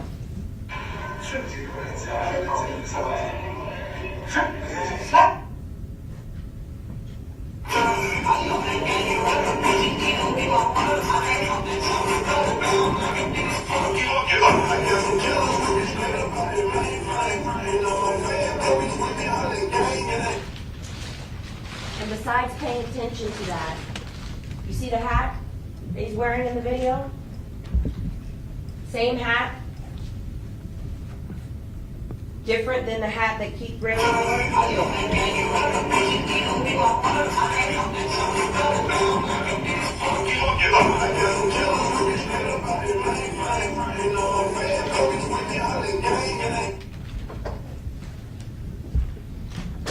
So it stands to reason. See the vantage point? Michael Boatwright appears to be in a car, seated in a front seat. Somebody's taken that video for him. So I submit to you, that's Trayvon Newsom videoing him as Michael Boatwright shows off the victim's stolen money. And then Trayvon Newsom, just like Robert Allen told you, then passes Michael Boatwright's phone, because he used his phone. And then now he videos the threat. Same music.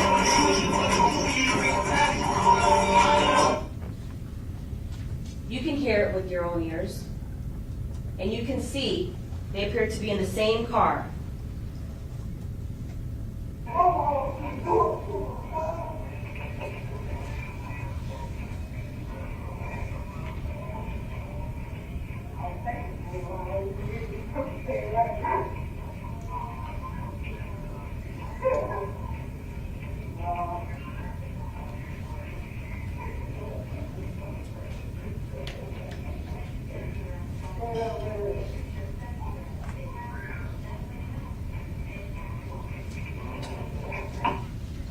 And this is also important because Jim Camp Vanny testified about the metadata from each of these videos and put the location of each of these videos. And so, again, when Michael Boatwright was taking this video, the phone was in his hand.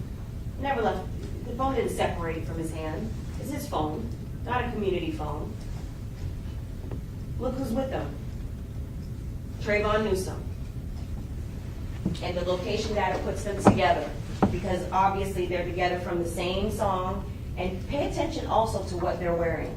And not to be left out of showing off the victim's money is Dietrich Williams.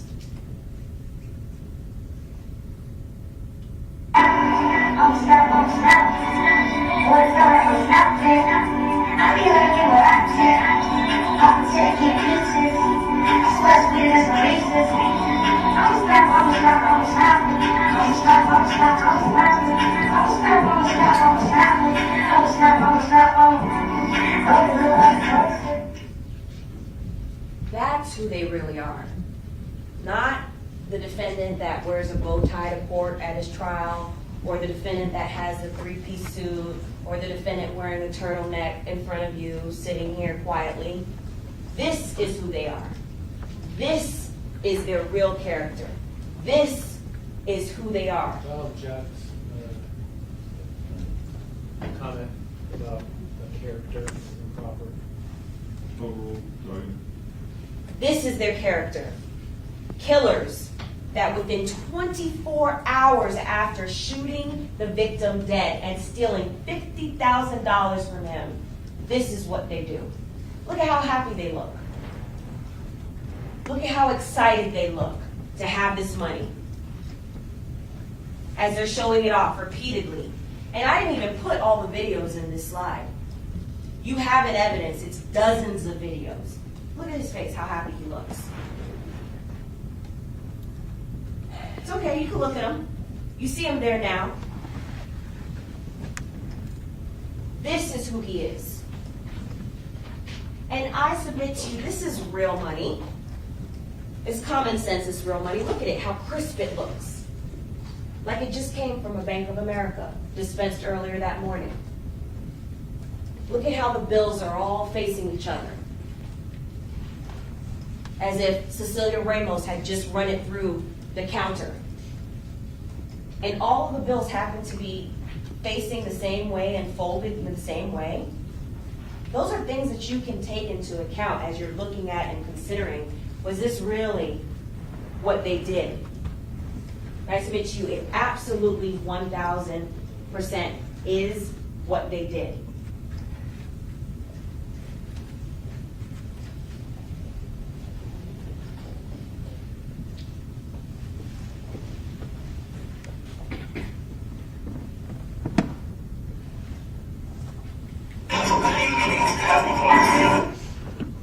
The other thing to pay attention to with these videos, you'll recall the Driftwood surveillance shows, and this is something that defense counsel, for example, Mr. Newsom, admitted as much. He says that he was in the car after the fact because of the crash ticket.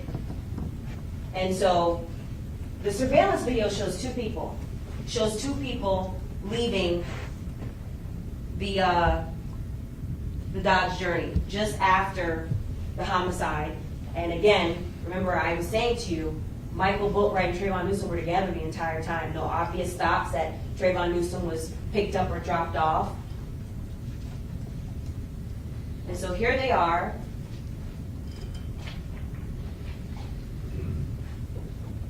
Taking the suspect vehicle, parking it way up the street for no other reason other than they just committed a homicide in that car and they don't want it to be detected in front of Robert Allen's home.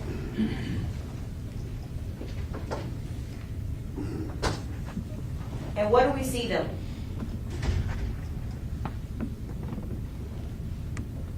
As Trayvon Newsom is look at what they're wearing. Look at what they're wearing. Look at the height difference. Trayvon Newsom in the white t-shirt, just like he is here, flashing the money. Here and here. Same ripped jeans. Same hat. Same black shirt Michael Boatwright has on there with the Champion logo that you can see even from the vantage point right there. It's the same. And this evidence, by the way, when we talk about does the testimony and the evidence agree with each other, this is what Robert Allen testified about. He said that this is what they did. You don't have to take his word for it.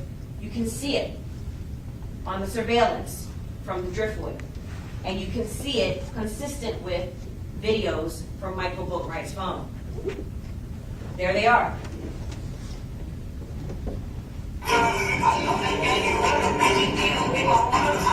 She's in from ear to ear, so happy.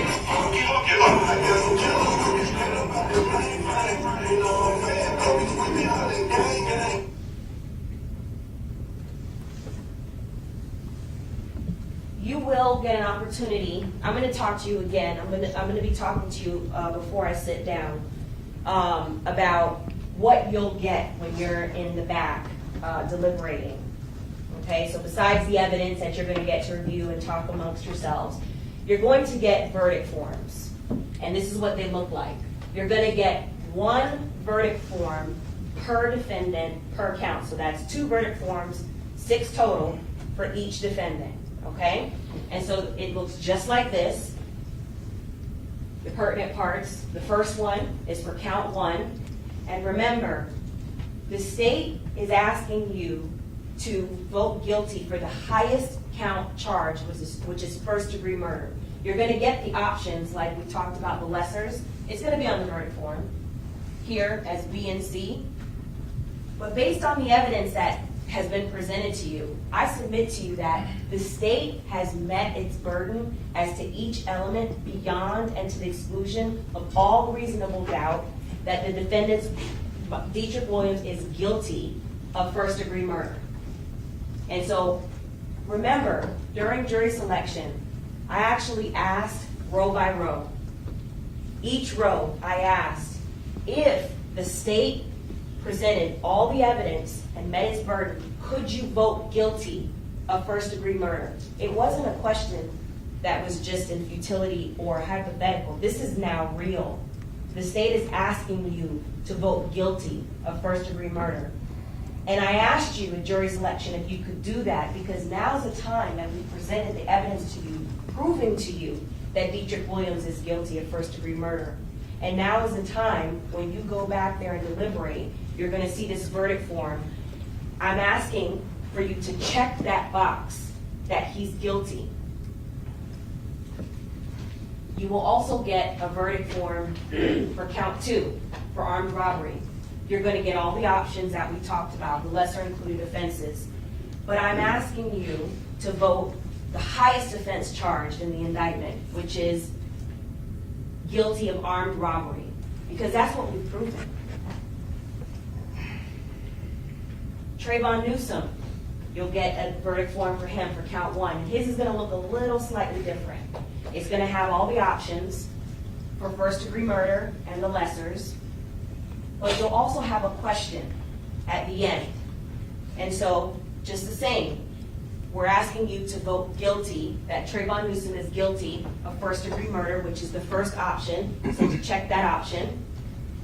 But then you'll also get the opportunity to ask yourselves, during the course of the crime committed, did Trayvon Newsom actually possess a firearm? That's a question of fact for you to consider, and I submit to you the answer is yes. Not only did you hear testimony that he had a revolver, but also it makes common sense. You're not going to jump out of a car to commit a robbery with no weapon in your hand. That's a common sense approach as well. And so, consistent with testimony and what you've seen is that he had the firearm in his hand, and that's what you heard from all of the witnesses, eyewitnesses, by the way. They said that the second person, the shorter of the two, also had a firearm in their hand. And so I submit to you that you can check that box as yes,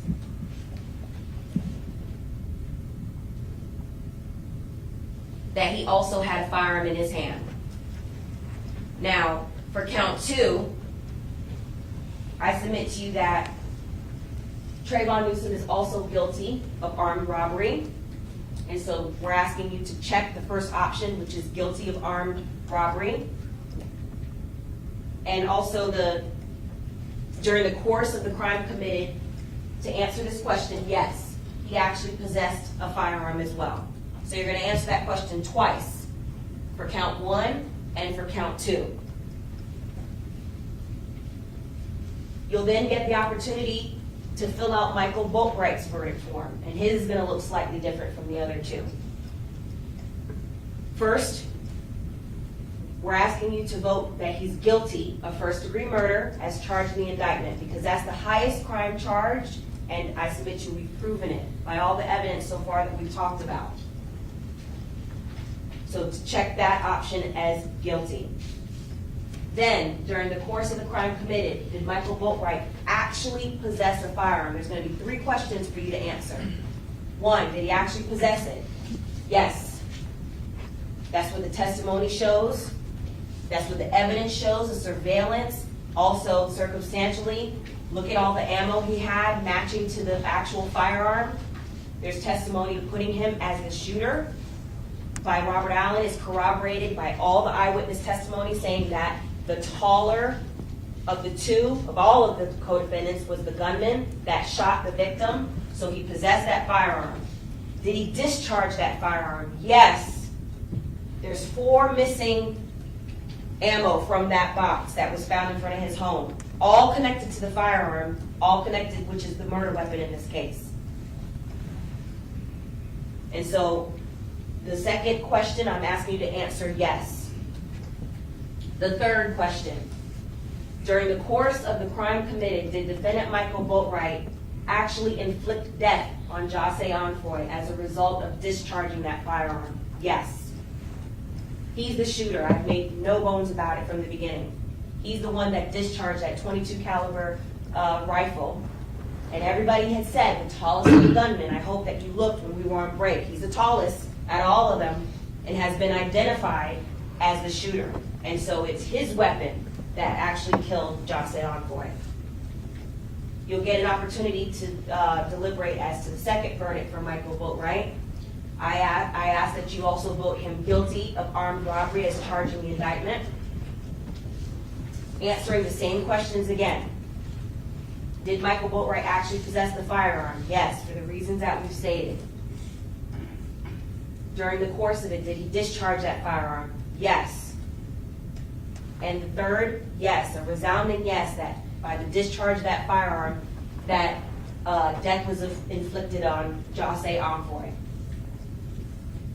I think that when you are deliberating and you are able to review everything and think about the credibility of the witnesses, the quality of the evidence that you've seen, you're going to go back there and you're going to think about these final thoughts. This is as to Dietrich Williams. Not only was he a principal, he was the driver.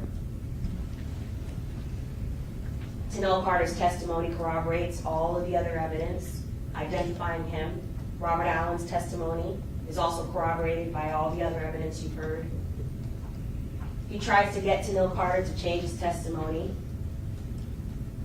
Tells Tanel Carter that he was at Reba. He admits that to her. His DNA is on the mask, one of the 2 masks. He's flashing money immediately after the homicide. The live .22 from the murder weapon matches the fired projectiles from the victim and also matches the ammo found at Michael Boatwright's home. His post-Miranda interview with Detective Curcio, where he lies and changes his story 3 times. He lies about Reba first being there than saying he is. And his cell phone location data putting him on scene during all the pertinent times. That he's guilty. You're going to, I believe, submit to you find that Dietrich Williams is guilty of first-degree murder and guilty of armed robbery. As to Trayvon Newsom, he's a principal. He's flashing money immediately after the homicide. His videos are found on his co-defendant's phone, placing him with them on the day of the homicide and during the homicide. The text message about borrowing the money. Robert Allen's testimony, putting him as the second gunman. Tanel Carter's testimony, when she identified him as being with the co-defendants during that time. He's the second gunman. Remember that consciousness of guilt. He's the only one that threatened a sworn witness that was in front of you. Surveillance footage places him with the co-defendants.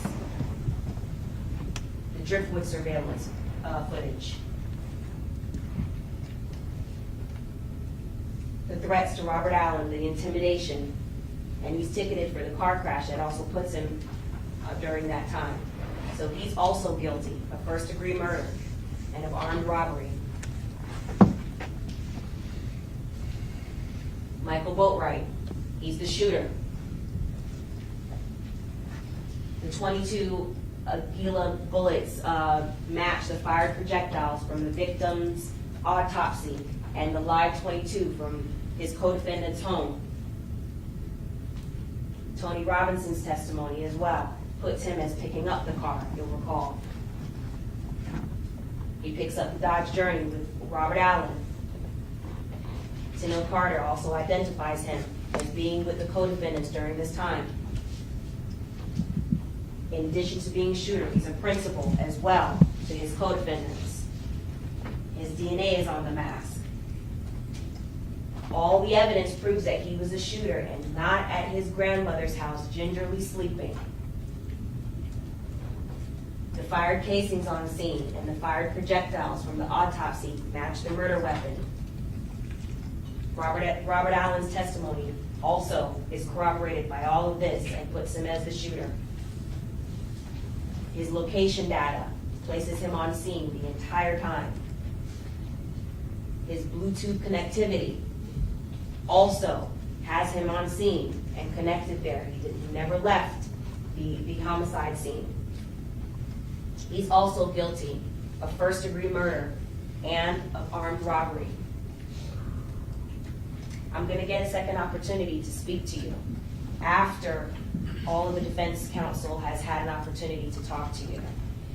And I ask you to please, as you have been so graciously paying attention to all the details that have been discussed and the evidence that's been presented to you, think about the things that we've talked about so far. I know I've been standing up here talking for a long time, but think about these things as we listen to the additional arguments and keep that common sense approach and keep that in mind, that these defendants are guilty of the two offenses that we have charged them with. And I'll wrap up when I get that second opportunity to talk to you. Thank you, ladies and gentlemen.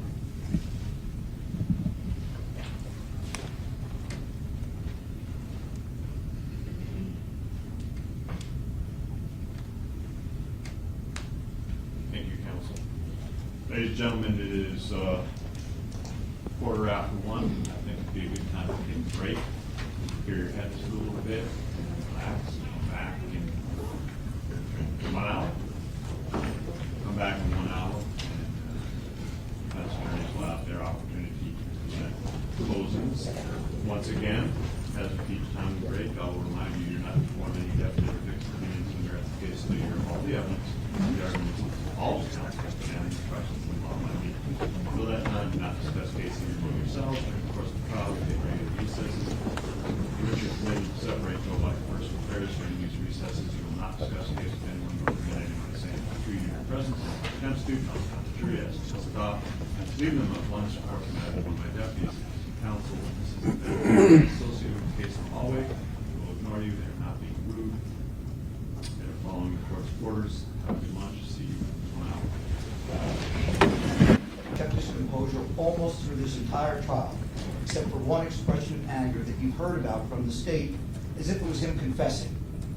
Nothing could be further from the truth. I get one opportunity to speak to you. The state will have another opportunity. So in order for me to respond properly to what they've said in their closing, let me start with some remarks about what the points they've tried to make. Then I'll go into the closing argument that I prepared to present you, to explain to you why the evidence does not show Trayvon Newsom should be convicted of these offenses. I congratulate the state on their slick PowerPoint presentation and on their argument. But argument is not evidence. Supposition, speculation, they're not evidence. Even asking you to use common sense when the evidence is weakest in your case is not evidence. You all, in jury selection, swore to follow the law. You told us that you would, we trusted that you would. And if you do, if you listen to the law the judge reads you, much of it you've already heard, and then look at what the state's evidence really is, not what their argument is, not what the possibilities of what they say are, but what their evidence proves or doesn't prove, you'll find Trayvon Newsom innocent of these charges. The state told you that Trayvon needed assistance to rent the car because they want him included in a principal theory. What was the evidence? He wasn't even there when the car was rented. He had nothing to do with the rental of the car. That's what the evidence was. 2 photo lineups with his picture included. They failed to identify him, although they clearly saw who was there, and those witnesses knew. wasn't Trayvon Newsom. So the state asks you to suppose that he needed help to rent the car to commit a crime, when no evidence supports it. In fact, contradicts it directly. The state says Trayvon threatened Robert Allen. Well, the testimony was he cursed at him, not that he threatened him. Not in any way did he threaten him. He lost his cool.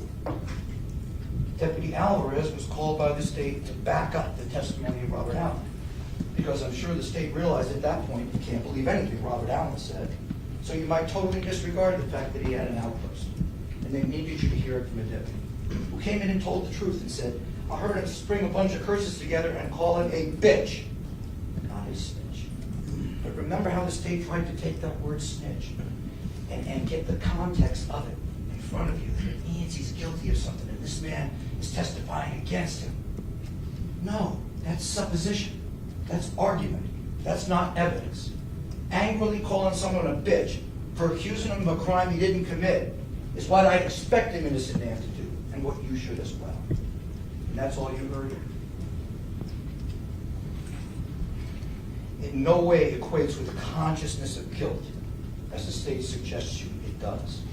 It could cut easily exactly the opposite, as other evidence in this case does. We'll talk about that. The state makes the point that the other two phones don't appear to stop in those PowerPoint presentation, so they had no time to drop off Trayvon. So he must have been with them the whole time. He wasn't with them at all. He didn't have to drop them off. And the evidence proves that. Made very light up by the state, but Detective Curcio told you that the phone evidence from Trayvon's phone showed a call a couple hours before this, and conspicuously a call at 4:02 p.m. in a totally different city. Detective Curcio's own testimony. Is he a magician that he somehow made it those many miles in 3 or 4 minutes after this crime to try to mislead the jury later on? No, he was never there. His day intersected with them later. And then you see, he did some stupid things. He posed with some money, which may or may not have been money he knew was taken from that robbery. But the point is, if he's not a principal in the first degree to it happening, and he's only with them later doing something stupid with the money, which you do have evidence of, you can't find him to be a principal in the first degree. The state doesn't meet the elements of that charge. The state says that Trayvon is bragging about having stolen the victim's money. Do you hear anybody bragging? No, you hear music, and you see guys doing stupid stuff with money, flashing it. And the point I made with Detective Curcio, that, hey, you know, in this social media age, if you go on the internet and look for people flashing money, you're going to see hundreds of people flashing money. It's something big. It's done by young people these days. It doesn't mean anything.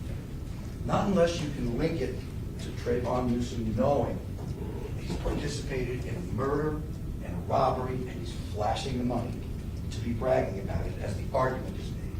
But the evidence doesn't support that. And as I pointed to, Curcio admitted, yeah, tip box, 2 boxes, thousands of tips. Plenty of other people flashing money in those tips. Doesn't mean they're guilty of anything. Simply means they're doing something that for some reason is possible.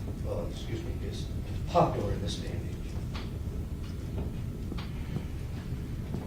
No evidence whatsoever that once they're flashing money, and the state pointed out, there's a couple of minutes between those 2 videos you see of the flashing. No evidence that Trayvon didn't say, okay, now let me pose. Let me do it, you take the picture. As they suggested, somehow Trayvon took the first video without any evidence to support it. Simply supposition, okay. Even if it did, again, even if they did tell him they had robbed someone and killed someone, him posing with them in a stupid fashion, in a youthful, ridiculous fashion, doesn't mean he's a murderer or a robber. Only evidence can draw you to that conclusion. And evidence that you don't have says that you shouldn't be convicted. But more importantly, evidence that you do have says he wasn't even there and is not involved.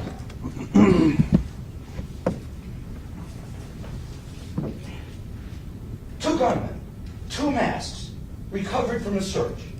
Both have DNA on them. neither of which match Trayvon Newsom.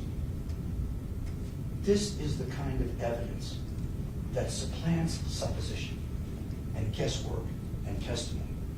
It is acquittal evidence.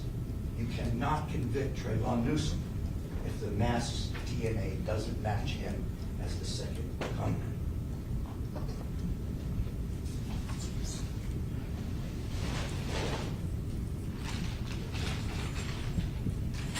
Do you remember at the beginning how the state tried to argue to you, well, maybe they weren't trying to get the necklace? They even had Robert Allen testify, well, somebody said don't get the necklace because it's got a clamp on it in the back and you'll have trouble getting it off. How long did that last? Every other witness talked about, yeah, they were definitely trying to grab this necklace. If you want to use common sense, that would be the easiest common sense to use. If you're going to rob someone that's wearing this around their neck, see what you go for. Maybe there's money in the bag, maybe there's not. How would they have known? But this, I have no idea what this is worth. This is a small fortune. This is the target of those robbers. This is what was fought for on that video. This is what the individuals who didn't have gloves on tried to rip off his neck, which we know from the man who was in the car with Jose Envoy, who said, I could tell they were black males only because they didn't have gloves on and I could see their hands as they reached in. He's right there. He's right on the scene.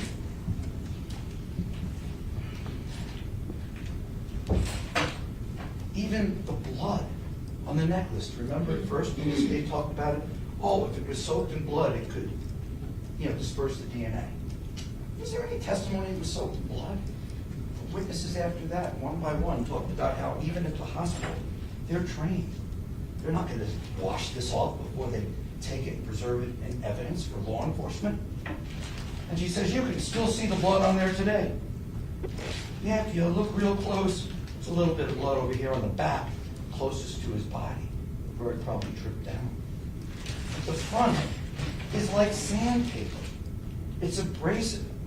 If you're going to get DNA from your fingers by touching something, you couldn't find a better object to leave DNA on, because it's going to scrape right off.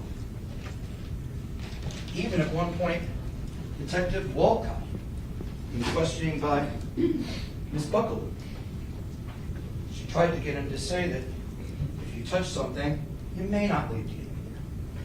He said, well, I'd expect to find it there if you touched it. I think she was using this smooth surface as an example, not that abrasive necklace. Absence of that DNA is crucial evidence for the defense. You would expect to find something from the real second gunman somewhere in all of this evidence to link him to this crime. No DNA in the car. No DNA in the necklace.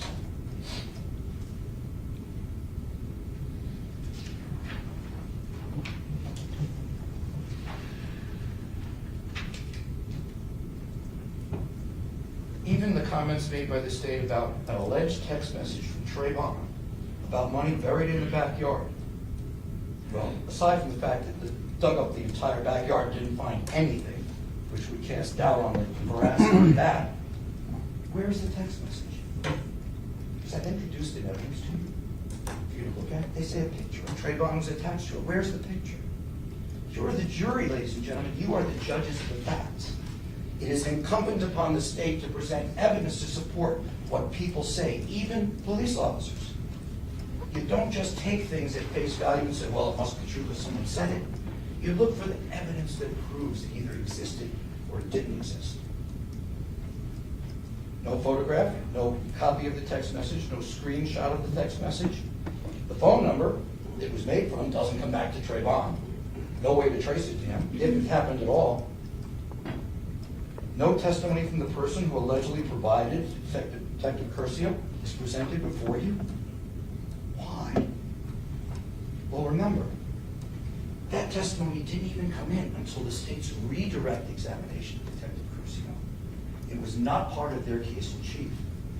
So when they got up after I asked a few questions about these tip boxes, that's when, in the guise of talking about a tip, he started rattling off about a text message. Sure, that may have been the reason they did the search. But the search turned up nothing that would support the text message being in any way truthful. And I submit to you, ladies and gentlemen, the second gunman is still out there with every reason to make you believe that they got the right guy.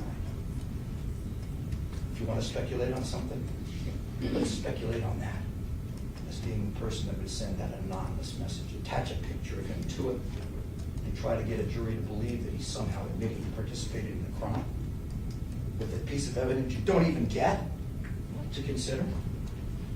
This is not the kind of evidence that a reasonable jury can rely on to convict a man of first-degree murder and robbery. Mrs. Shield had brought that up by likening it to a tip box in a case where thousands of tips are received, literally boxes full. Detective Curcio himself testified that, well, yeah, I looked at all of them, but none of them had anything to do with my investigation because they had already focused on Trayvon Newsom because he went back and handed them his license and said, hey, I was driving the car when this accident happened. Why would he do that? Well, maybe he rented the car and he had to get it back to the person that... No, he wasn't even there when it was rented. Did someone ask him to do that? Was he put up to that? Why would he do that if he knew that that car had been involved in a robbery murder just a few hours earlier? That's evidence that's just here going on.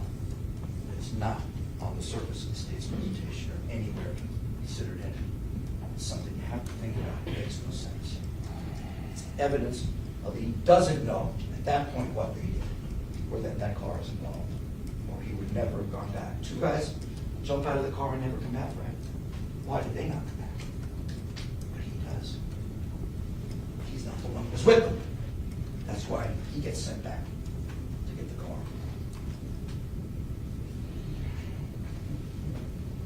All right, let me start my presentation. Recall that the presumption of innocence and the state's burden of proof are two incredibly important features that jurors have to look at, seriously embrace, to make a correct decision in a criminal case. Trayvon sits there still presumed innocent at this point because you haven't heard everything. You haven't gone back to deliberate and talked about the things that you've heard in evidence or the arguments of counsel. So in that light, and remembering that all evidence must be proved beyond the exclusion of every reasonable doubt for conviction to result, and that all 12 of you are needed to agree that the proof is so clear, we believe he's the one. And the promises you made to us that caused us to pick you, the jurors in this case, to decide the fate of these three young men. Consider that as the backdrop when you begin your deliberations against what I'm about to go through with you. Crucial point in this case. Judge Usan already said it to you. He will say it to you again. And I'm quoting him. Although the three defendants are being tried together, there are three separate cases that they are being considered at once, just for the economy of not having to call each witness over and over again. But you are to consider the evidence that's adduced at trial as it relates to each individual individually. And your verdict as to one defendant should not reflect your verdict as to another. Does everyone understand that? All of you replied, yes. Judge Usan again, can you all follow that? All of you, yes. I absolutely believe that you can. And that if you do, and if you separate the evidence here, and do not engage in guilt by association, because clearly he knows these young men. Clearly he was friends with Robert Allen, stayed at his house for a while. You'll realize that the case against Trayvon Newsom is way fully short of proof beyond a reasonable doubt. The state case against Trayvon raised questions about him possibly being involved, but provided insufficient answers, and in fact, the evidence the state presented raised numerous reasonable doubts on its own. Evidence in a criminal case and the reasonable doubt that can flow from it comes from lack of evidence, conflict in the evidence, or the actual evidence itself. This is a case, and it's unusual, where the evidence itself provides a strong probability, I would suggest, that Trayvon had nothing to do with it. The masks alone the lack of the DNA anywhere, or fingerprints, or anything else that matches him to the crime, and the inexplicable cell phone evidence that places him miles from the scene just minutes after the crime happened. They can't have it both ways. They can't use cell phone evidence to convict two men and say, well, you don't really shouldn't really consider it about the third man. It goes opposite. The evidence shows Trayvon could not have been there with him if his cell phone is alive and working. And by the way, remember how this all started about the cell phone? For Robert Allen again. I talked about it in my opening statement. And then the next day when Robert Allen is testifying, the state asks him about Trayvon's cell phone. Do you remember what he said? Oh yeah, now I remember. His phone was dead that day. He wasn't using it. Aha, that's why it doesn't show him being near the scene of Reva. Too early on. Later on, Detective Curcio tells you, hey, the cell phone evidence, which was properly gathered, it doesn't lie. It has no motivation to lie. It is what it is. Shows his phone was on, receiving and making calls at times that place him outside the involvement of whoever else committed this crime. Almost impossible for the state's theories to work together to convict all three of these young men. Trayvon Newsom was not that other young man. He was not there.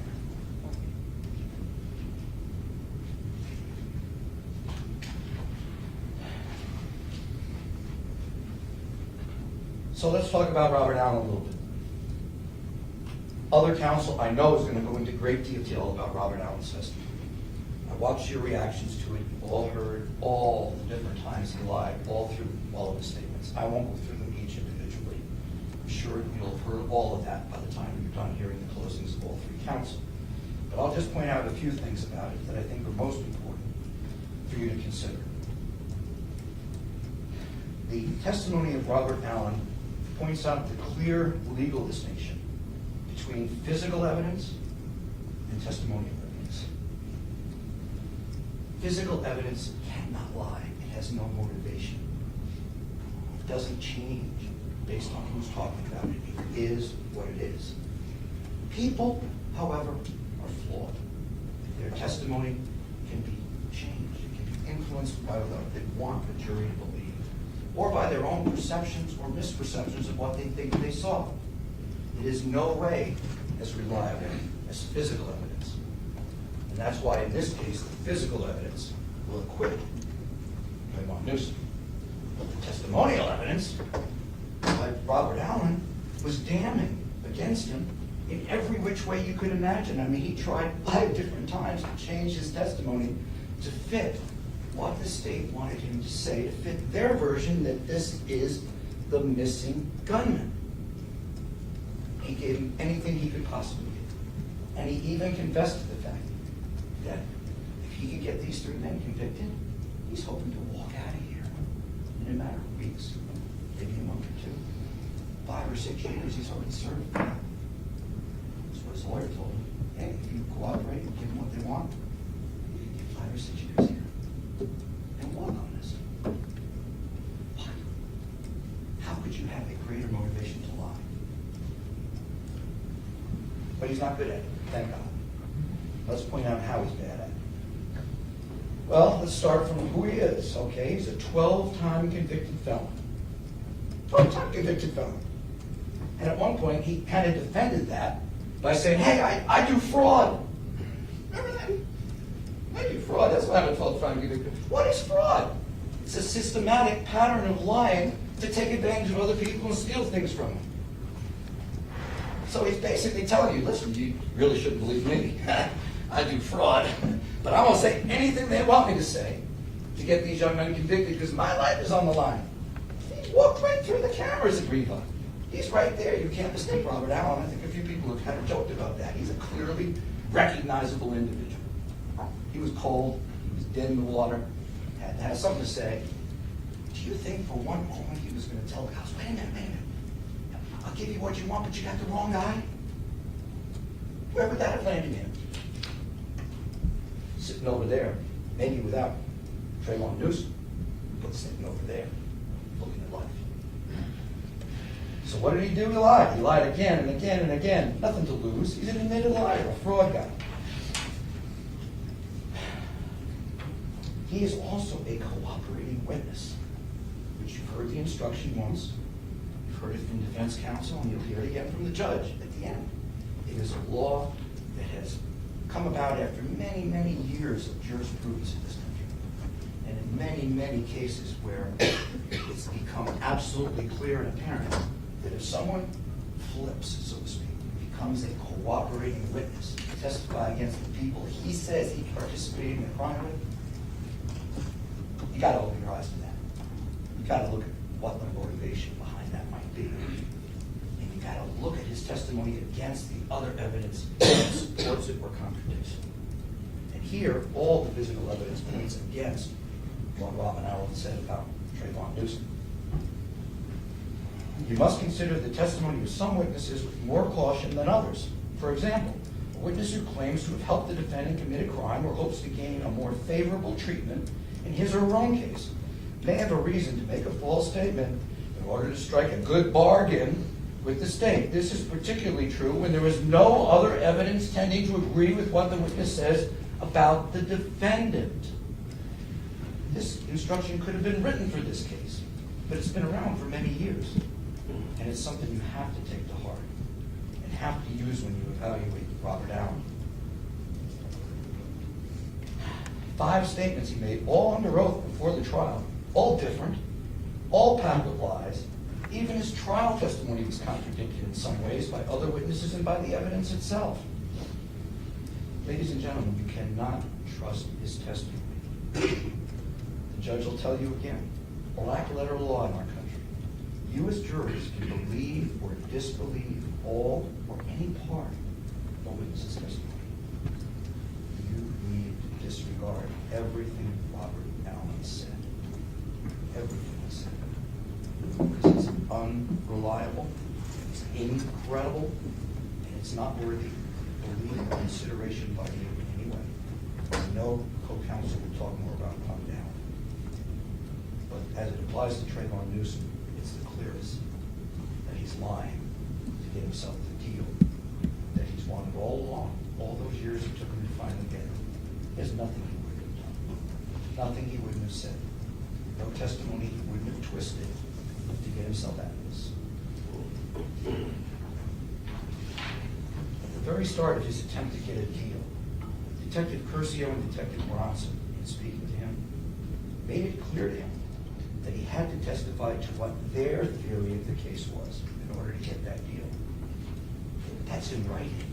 That was in the transcripts. There's no way they can get around that. That is a violation of all the principles of good detective work that start with don't put words in the witness's mouth. Let him tell you what he says happened. Because you're stuck with it. Because if you twist it, he's either a liar or you're the one that's putting evidence in there as a detective. So listen to how it goes. Halfway through his October 23rd, 2018 statement, not long after this happened, Detective Curcio says to him, we've got to go over some things here. The issues you know, obviously, again, when you work this out, a reference to getting the deal he's trying to get by being there and talking to them, you're going to have to convince a jury that everything you're saying is 100%. And even the little details, like when he's asking you what was being said between, meaning the other guys, you've got to kind of remember everything they were saying. This is after Robert Allen had just said, I don't remember what they were saying. What is he telling him to do? I don't remember? Well, you got to remember. He's telling him to tell us what we want to hear you say. That's clear. Even Robert Allen understood that. He wasn't going to be able to tell them what really happened and get his deal. He had to tell them what they needed to hear to get all 3 men for this crime. Because the police had already focused by October 23rd, 18 on who they wanted to take to trial. But a couple pages later, in the same record, Robert Allen admits it. He says, it's like you're trying to push me to say something I don't know. They danced around that a little bit with him with that. That's what the That's what the record is. That was the end of any chance of getting him to actually tell the truth. If there was a chance, and it probably wasn't, but at that point, it's over. He's going to give them what they want to hear. But he still wasn't very good at it. It took him 4 more sworn statements in 4 years to finally get a prosecutor to think she needed to use his testimony. And she did. She had nothing against Trayvon Newsom without it. Nothing. In fact, everything points the other way without it. But you can't believe Robert Allen, and you can't convict Trayvon Newsom. Detective Bronson finishes it up. Coup de grace, right at the end of the statement. To Robert Allen, from Detective Bronson, who, by the way, was working for the state attorney's office at the time, was an investigator for them. If this comes to fruition, well, that means if you get your deal, Mr. Allen, you need to think about this, because if all of a sudden you remember something during the trial, they're going to shove it up ours and your rear end. Give us everything we want now. Stick to your story. Don't waver. No matter what those attorneys try to say on cross-examination, you stick to it. Don't change it. Don't add anything. Of course, he did anyway. He added a couple things that didn't make any sense. That the cell phone data refuted, that the DNA eventually refuted when they finally did the testing. He was never going to say, oh, by the way, Trayvon wasn't with me that day, guys. You got it wrong. The real guy was.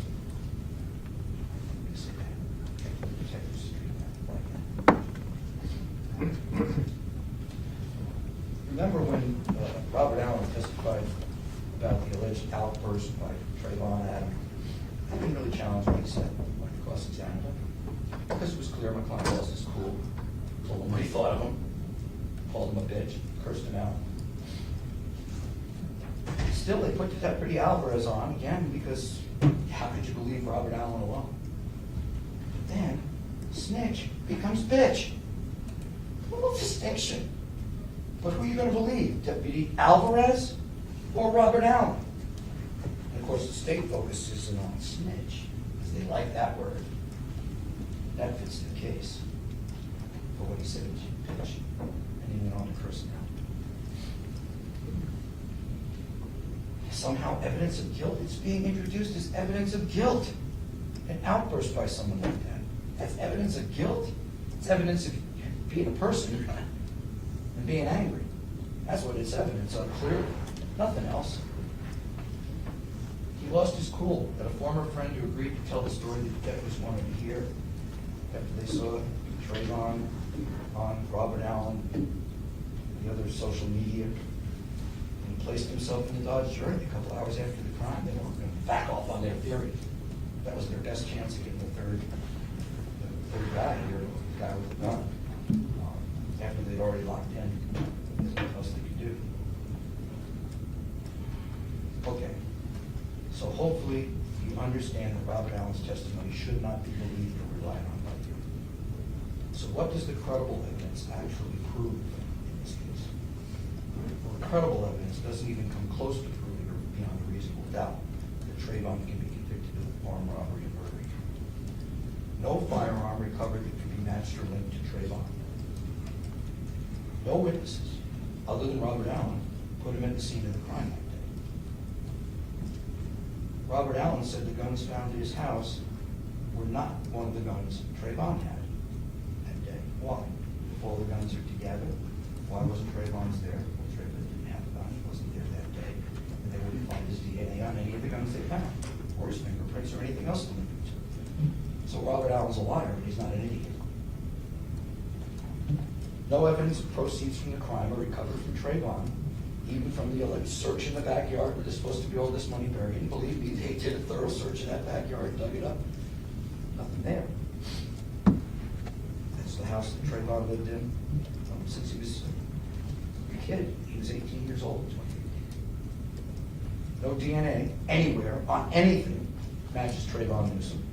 No fingerprints except on the Dodge Journey, which he drove, clearly. And again, you saw the video. It's kind of funny how things help you to come to the right conclusion in a case that you wouldn't expect. You see one man having trouble backing it up. So Trayvon takes over and backs it up just fine. So you see how Trayvon ends up the driver of the car. No cell phone evidence places him there. In fact, it's to the contrary. No credible witnesses. No proof Trayvon's even at Reba that day. No less that he's the shadowy person you see in the video jump out of the car and appear to brandish a weapon.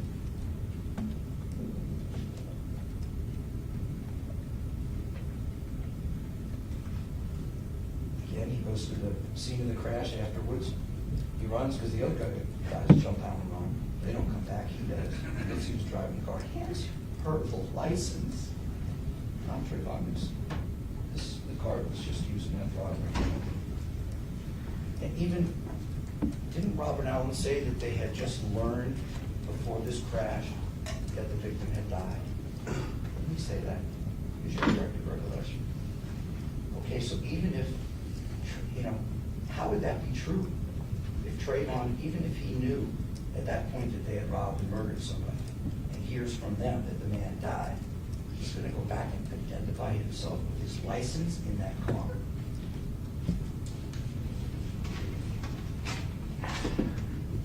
Not the brightest thing to do, Trayvon, but no evidence of guilt. Even though law enforcement's there on the scene already.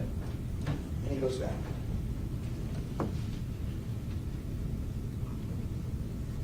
Again, look at the photo lineups. Trayvon's clearly in there for the rental of the car. He did nothing to do with rental of cars, and no reason for him to come back. Crime scene detective Walcott testified about a lot of DNA evidence. But he also gave us some other important testimony that's consistent through all the law enforcement officers in this case. DNA is crucial in criminal investigations in 2023. It is sophisticated. The testing is incredibly sensitive. They can now test mixtures of many people's DNA and tell you who was there and who wasn't. It can be incredibly important in identifying the correct suspect, and it can also be incredibly important in showing that someone is not the correct suspect. In this case, the police ignored that because they were locked in under a theory already. This case was closed by the time they got their DNA results back. So they just went. Every cell of the body contains DNA, blood, saliva, skin cells. But the necklace, no DNA on that abrasive surface of the necklace. No DNA in the car, in the BMW, anywhere that you can see the violent struggle in there. Allegedly, the second gunman reached in from both sides of the car. No testing, even done of his clothing. Even though clearly that would have been touched, trying to get to the necklace. Ladies and gentlemen, again, remember, the defense has no burden to go out and do these tests ourselves. If the state wants to convict someone of murder and you got no DNA evidence, please test everything. Please test everything. They didn't. On them, not on us.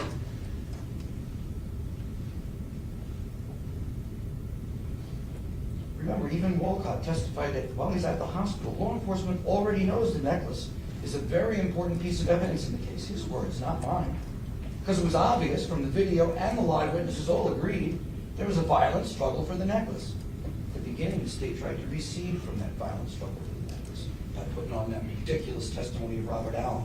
That, oh, somebody said that it had that kind of clamp on it, so don't go for the necklace, just get it back. Ridiculous. Remember, too, witnesses were able to say the suspects were black males only because they weren't wearing gloves.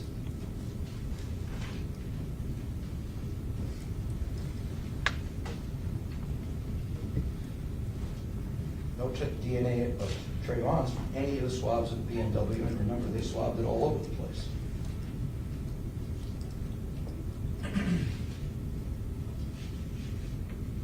Detective Walcott also testified on cross that no one at the hospital would wash a piece of evidence like that necklace in any way. They know this is a murder investigation, or about to be. Maybe it wasn't pronounced dead yet, but it was certainly a robbery with a shooting. And he's there, he would never let them do anything to it that didn't preserve the integrity of it, so it could be tested.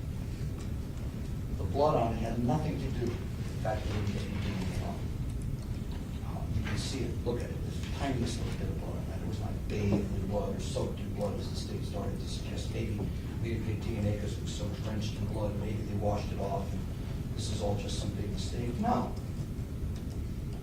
It's a lack of evidence.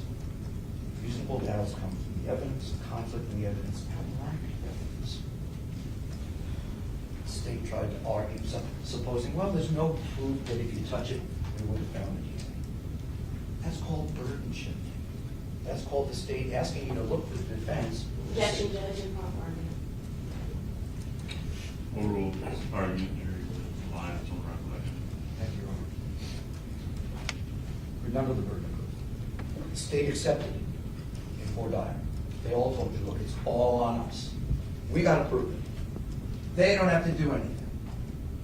We do as much as we can. But the burden doesn't change. If we try to present evidence to you, burden is still on the state. In this case, I have no additional evidence to present to you, Trayvon. It's all there. It's the masks, it's the necklace, it's every other piece of evidence that was tested in every which way that shows nothing linked to Trayvon Newsom, except some stupid photographs.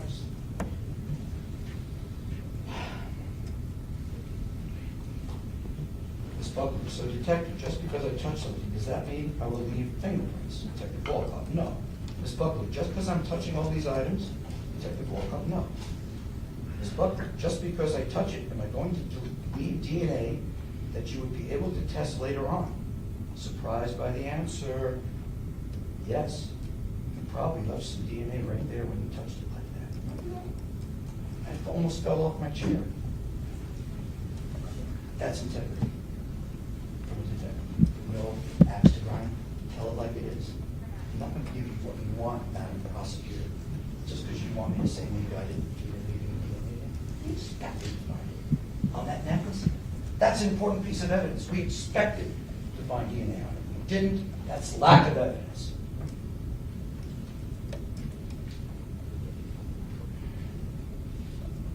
No DNA or fingerprints of Trayvon on the bullets, the Jordan bag, the BMW, the necklace, the fingernail clippings. Anywhere we would expect to find it if the state was able to prove he was the second gunman, if in fact he was there. The cell phone. Detective Curcio agrees DNA and cell phone evidence are extremely important in police investigations today. In my opening, I talk about the fact no cell phone evidence links Trayvon to this crime. Then, of course, we get the testimony from Robert Allen. Well, his phone was dead. Well, they had his phone number. Police told you that. They obtained a warrant to get all the data they could possibly get from it. They did. Nothing in that data supported him being at Riva. In fact, basically proved he wasn't there. He could not have gotten to a different city that many miles away for that call to have bounced off a tower that far from Riva in 5 minutes. 3 minutes? 3:57 to 4:02? Couldn't happen. Getting Robert Allen to say that was obviously an attempt to get him to make a more favorable impression on the prosecutor. We hoped that he would say something that would help her with that problem that they have with the phone evidence. And again, he was open about this. That's the prosecutor's going to make the recommendation as to how much time he actually serves. And he was honest with you. He knows if he can get him convicted, he's got a much better shot of walking out of here.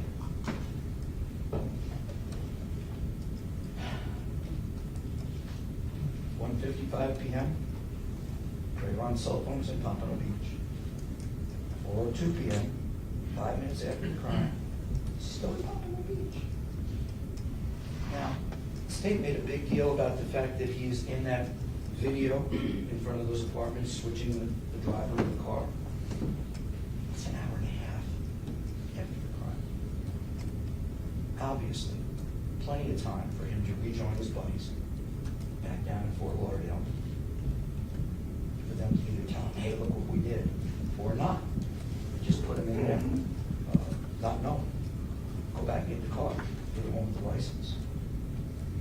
Never would have done it if they didn't get involved in that crime.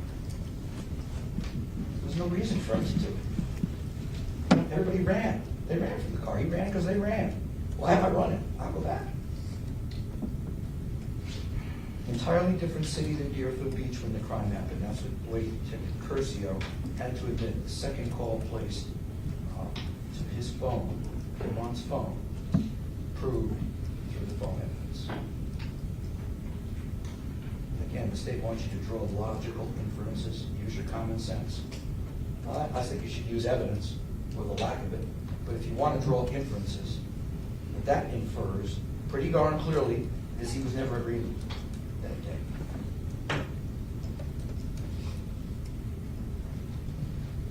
Yeah, he was with Mr. Boatwright and down by Robert Allen's and in that car later on. But you all agreed in Rhode Island that guilt by association would not be something you consider. It's not the law. You won't hear any law that tells you that because somebody has, poor choice in friends or associates, that they can be convicted of a crime that those friends or associates may or may not have committed. Guilt by association is not something the law permits. You need evidence, and it has to be evidence that proves the elements of the crime beyond a reasonable doubt.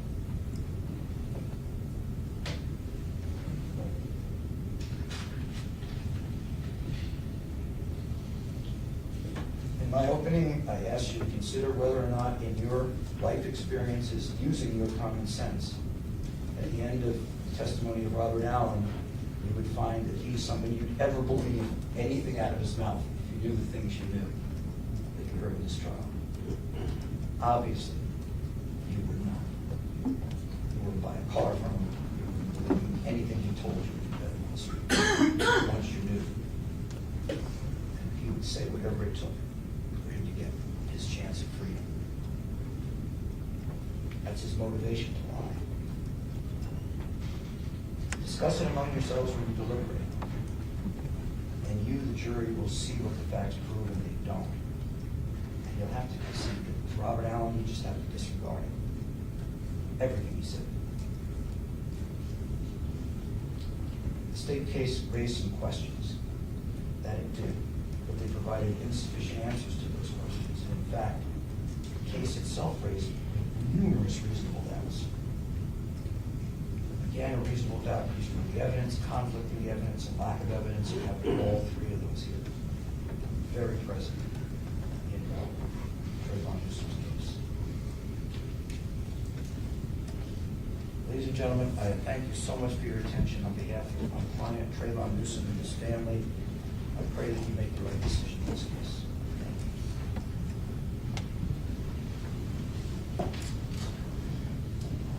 Councilman Williams, did you wish to close?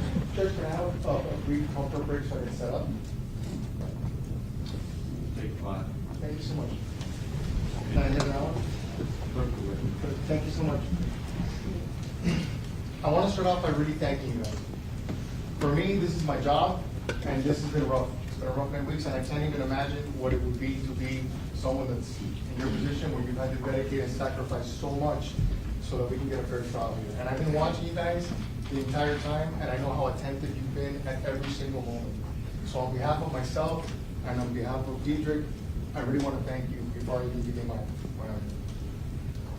argument. I started off in my opening talking about the foam finger that they have at baseball games and regarding prosecutors. And a lot of times I use that metaphor that many of them, they put it on and they'll come in here and they'll be like, this man and this man. And I really, to the point that I've been doing this 20 years, and I really think that in prosecutor school, day one is just pointing, the whole day, just practicing pointing. But in this country, you convict somebody not on the power of a point, you convict them on evidence. And as talented as Mrs. Shields is, she's been put in a rough position because she has been given a cast of characters for witnesses that's akin to like the bad news bearers of witnesses. I mean, the list, I'm gonna go through it right now, but she was put in a very bad position when she had to take this case because the witnesses that she has don't have credibility. And you, as jurors, it's your duty to not only listen to someone that's testifying, but to judge the veracity. and figure out whether or not they're saying the truth, whether it's a lay person, whether it's an expert, whether it's a law enforcement officer. As jurors, it's your obligation to listen to them and to say, are they saying the truth? And I've seen you guys paying attention, and I want to walk you through the witnesses that we've heard from and figure out exactly, where the issues are with their case. Let's start off with Scott Barbora, the guy that was on the scene. What do we know about that guy? Well, between me and Deidre, we call him Interview with a Vampire because he came in here and Mr. Shields had to tell him, hey, take your sunglasses off. He walked up there, he testified. What do we know about him? Well, we know that he asked Mr. Onford for a picture, and when he didn't get it, the first thing that he did while the guy was laying there dying is he went and he took that picture. That he told him no, he finally took that picture and he posted it. And you all heard from the medical professionals and other witnesses that Mr. Onfroy died at the hospital. So this state witness that they put up there is an individual that watched somebody that was in distress and took a picture and posted it. So if that doesn't tell you a little bit about his credibility, I don't know what does. I looked at him and I was judging. I asked him if he was sober. He said he was. He didn't look it to me. But you guys can make your own judgment calls. You could use your common sense to see whether or not that guy was credible. I don't think he was. Now, what did he do? He contradicted his girlfriend, his ex-girlfriend, Miss Layla Khan. Miss Layla Khan got on the stand, and really, the main thing that she said was that they were running towards Revo when they heard the shots, which is in contradiction to what he testified to. And I asked her, and she did contradict him. That's one of the many state witnesses contradicting other state witnesses that you've heard in this case. But really, from Layla Khan, I think one of the most important things that we heard from her is that she broke up with him. And I heard a collective sigh of relief. We're like, oh, thank God. Poor girl. Then we heard from Leonard Kerr, the best dressed Uber Lyft driver that I have ever seen in my life. That guy was Gucci down to the socks. But he wants us to believe that he lives in a multi-million-dollar house apartment, a mansion. He said, I don't know how much it costs. No, I don't live in a mansion. That he makes all his money from Uber and Lyft, that he's not involved in a Jamaican crime syndicate. However, he had 2 humongous bodyguards sitting here for 2 entire days. And when I pressed him on it, what did he say? No, my family pays for it. Okay, but who in your family? No, my family pays for it. Okay, my niece got a car for her 18th birthday. My family helped her. My sister paid for it.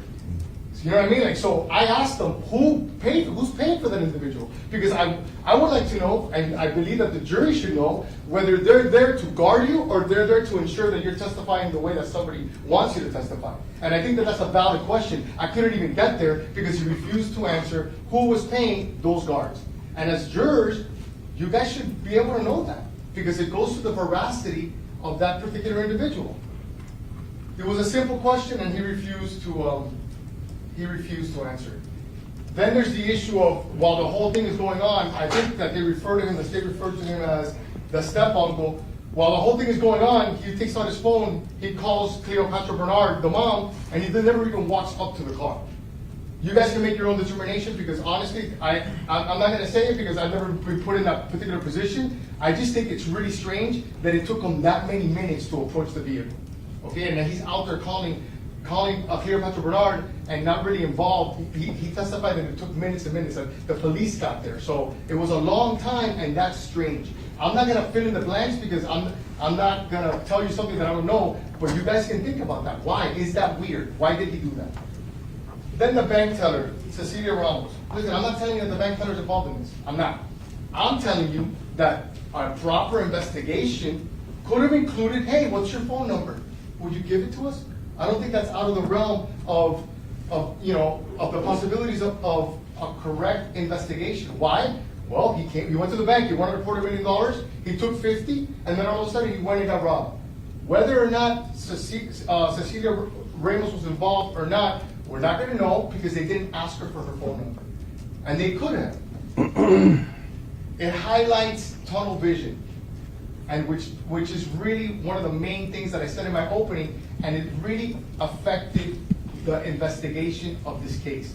And tunnel vision is like termites to the foundation of a house. If you are an investigator, you have to look at all your options, okay? And bottom line is no one ever asked her anything. She said that he was in a good mood. Mrs. Shields brought that up, that he was in a good mood. Well, that contradicts Scott, because Scott said that he wasn't in a good mood when he refused to take that picture that he eventually took. So that's another state witness contradicting another state witness.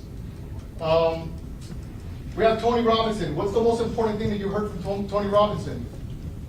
That she rented the car for Robert Allen. That Dietrich told her, hey, Robert Allen needs a car. Not we need a car, Robert Allen needs a car. And then she refutes the allegation that Allen made that they were renting cars every day. He said that. You know, oh, we're renting cars every day. I asked her, she said no.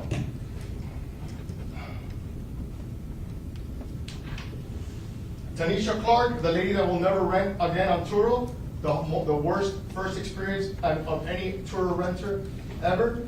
The most important thing that came from her was that my client had nothing to do with that rental. Robert Allen was the one that rented that car. Mrs. Delgado, the lady that works for Just for Sports, what did you hear from her? You heard that Deidre was a frequent customer, that he always paid cash, that many people at that location pay cash, that it's not, you know, a rare thing for people to pay cash there. And every time that he would come in, he would buy more than he came for, okay? From all the state witnesses, you've heard that Diedrich was the kind of guy that had money. From tattooing, from different things, he had money and he would pay in cash, and she bolstered that. She let you know that, yeah, he would call and he would pay for cash. They want to make it seem that, first of all, that $800 is a shopping spree. I think anybody here that goes shopping knows that it's not. Okay, $800 can go quickly. They're making it seem like, oh, and he bought different sizes. I mean, he went and purchased $800 worth of clothing and shoes at a store. That is not an admission of guilt by any stretch of the imagination. Tanel Carter, Diedrich's ex. Her testimony was, if you listen to her testimony, because they took some time to get what Diedrich told her, right? She just said that he was there. Which, when Detective Kershaw was on the stand, and they tried to elicit the same testimony, that's why he said there.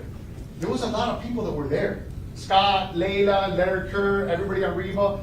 There is there. There is a very broad term. And I think they had the obligation to narrowly tailor that in their testimony to figure out, was he in the car? Where was he? But they didn't get that out of Tanel Carter, and they didn't get it out of Detective Kershaw. Actually, if you want to put him in the car, which is one of the things that I told you in the opening, if you want to put him in the car, if you want to say that Diedrich was part of this crime, you have to believe Robert Allen. Now, there's video. There's video, and I'm not going to waste time showing you the video, because I know that in a case like this, that you guys are probably going to go back and you're going to review the evidence, and the video is probably one of the main things you're going to do. Okay, and I'm asking you to do it. Okay, and when you look at it, look at the video, and you're going to tell that you can't tell if somebody got out of that car. They're acting like if it's clear. It's not clear. It's obstructed by a tree. Eventually, a car rolls up, pulls up. They open up the trunk. Things happen. And you can't look at that and say that because of that video that you can tell beyond a reasonable doubt that Diedrich didn't get out of that car. It's not, it's there. Which I'm glad it's there, because as jurors, you don't need a detective to tell you what a video shows. You don't need anybody. You guys have two eyes, and you can look at it for yourselves, and I'm asking you to please do that. Tanel also said, yeah, he would make up to $1,000 a day tattooing people. I think I'm in the wrong line of work. He also said that it wasn't rare he didn't use a bank account, so it wasn't rare for him to have maybe up to $15,000 in the house. He would squirrel it away and have it. She also said that he was constantly playing with money. You know, and Detective Kershaw, when I asked him, also agreed that, yeah, it's not the first time that he's constantly posting with money. And yeah, listen, it's an indictment, and it's kind of on his personality, right? But it's not an admission of guilt. It isn't. It's kind of dumb, and I don't think that he should be doing it. It shows that it's kind of silly that you're doing it, but it's not an admission of guilt. Then we have Detective Clint Williams. or I'm sorry, lead crime scene investigator Clint Williams. This is the guy that's obsessed with buttoning his blazer, that every time he got up, he would button the blazer. He's obsessed with that. Right? What did he say? What did you hear him say? And this wasn't on cross-examination. He said it himself. I consider that a win. Really? Because no one was talking about winning or losing. That came out of his own mouth. I don't really believe that guy. And the one thing that I believe is that he doesn't get invited to the parties. But I'm gonna tell you right now, they have parties, and you're allowed to have a party. What if you believe in your case and you spend 9 weeks trying to convict somebody that you think is guilty? You think if you win, you're not gonna go have a party and it's okay. It's normal. You know what's not okay? To come in here under oath and then lie to a jury about it. Why? It's a simple question. I asked a lot of questions just to see what the response was, and that's one of them. Because the correct, honest answer is yeah. What's wrong with that? But he didn't say that. He didn't say that. You have to use your own common sense, and when you look at somebody like that, you have to see, listen, is he a credible person? Forget about whether he's a crime scene investigator or not. He's the guy that found the live cartridge, Exhibit 29, right? Okay. I wish we had maybe a video of him finding it, but apparently, even though BSO, everybody has cameras, including the ladies and gentlemen that are here today working for BSO on their person, coincidentally, a lead crime scene investigator working a homicide on a search warrant doesn't have it. Sorry, we stopped using that a couple years ago. Why? Why? Because it would have helped you guys, right? It would have helped you guys and would have solidified whether or not I'm saying that you put that there. Well, if you had a video, we wouldn't have to think about it, but we don't, because they voluntarily a couple of years ago decided to stop using it. But every other BSO running around in this courthouse, on the streets, patrolling the streets has one. But crime scene guys, they don't have it. I asked them, speaking of questions, to elicit a response, I asked them, have you ever missed out on an important piece of evidence? And if you guys remember, his response was like 4 minutes. And then finally he went, bling, the light bulb. Bling, the answer. Oh, I don't know. Yeah, that's the answer. That's exactly what you should have said right away. I don't know. I don't know if I missed it. I don't know it. But he took the long way home, because it's a thin line between law enforcement officer or professional witness. Because a professional witness comes up there and they tell you whatever Mr. Shields wants them to say to get a conviction. And what he started off in the explanation when the answer was clearly, I don't know.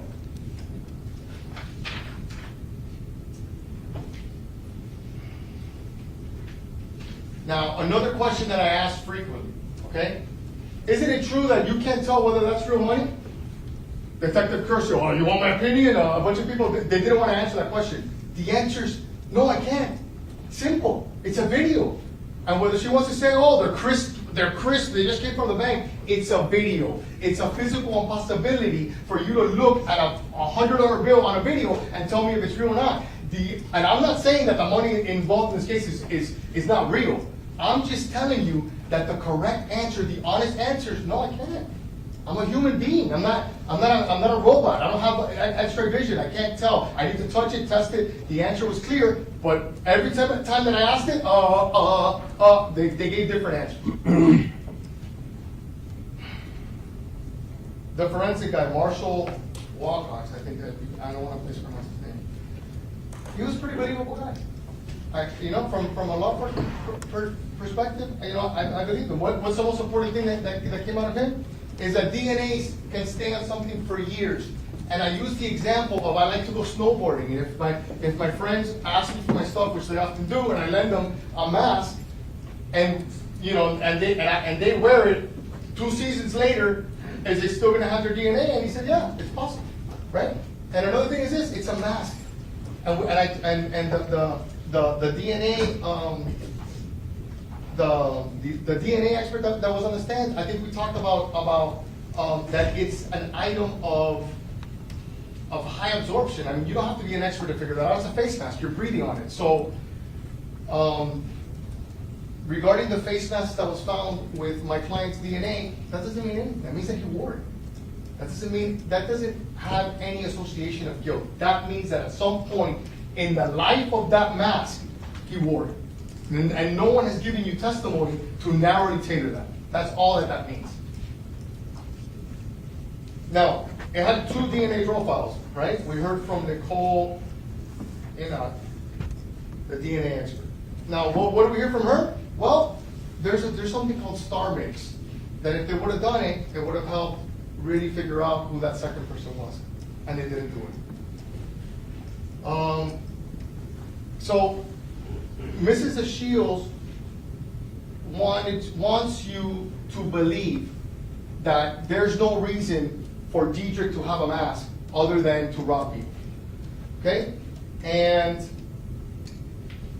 we entered into evidence from Tanel a picture of him with all the entire outfit. You heard from the gentleman that worked at Rico Sports that he often bought equipment. So you have to ask, so what did she do? What did she do? She went to her go-to, Robert Allen. And then Robert Allen was like, oh yeah, no, he doesn't wear any safety equipment. Oh yeah, he doesn't wear any safety equipment. And that's when I was cross-examining him, that I called him fat. And you know what? If anybody should be calling anybody fat, it's me. But it came out. And the moral story is that his obesity is of evidentiary value. Why? Because if you're saying that my client doesn't wear a mask while riding a dirt bike, you're too big to ride a dirt bike. The only reason that guy would ever get on a dirt bike is to take a picture and make a meme. There's no way a guy that size is ever going to ride a dirt bike.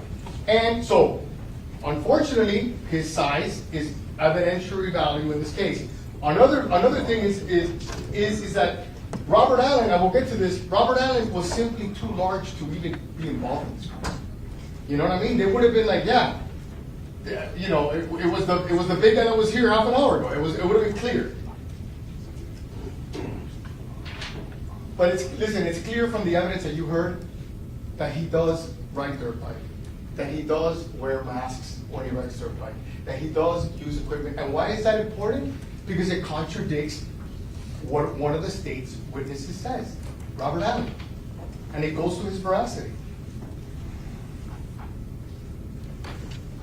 Now, regarding Robert Allen, Mrs. Shields was quick to slip on the finger and be like, regarding my client, he lied repeatedly because he gave multiple versions to Detective Curcio. He lied repeatedly, that's conscious of guilt. Yeah, but what about Robert Allen? That sat here and admitted to perjuring himself I don't know how many times. How many times? You guys sat there and you took notes. How many times did Robert Allen, oh yeah, I lied, oh yeah, I lied, oh yeah, I lied. The only person that believes Robert Allen is Detective Curcio. When I asked him, oh yeah, no, he's straight up guy, straight shooter. He literally perjured himself and admitted to perjuring himself. As a matter of fact, he was such a bad witness that from her direct, Mr. Shields direct, to Mr. Kimmock's cross, he changed the version of the person that picked them up after that accident. It went from, I don't know, to you don't want me to answer that question. Really, because you were just on direct examination. All of a sudden, I don't know, turned into you don't want me to answer that question. And then when I went and I asked them, oh, everything blew up. But I'm scrutinizing your inconsistent response. All of a sudden, you don't want me to answer that question. So then that begs the question, who picked you up? Because he got into an accident and within 60 seconds somebody was there. So either, if he knows who that person is part of this. And he testified that he was scared of that person. Where's that person? That's another problem. They're not investigating this case. Objection, silence.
my opinion, she could basically get Robert Allen to say anything she wants.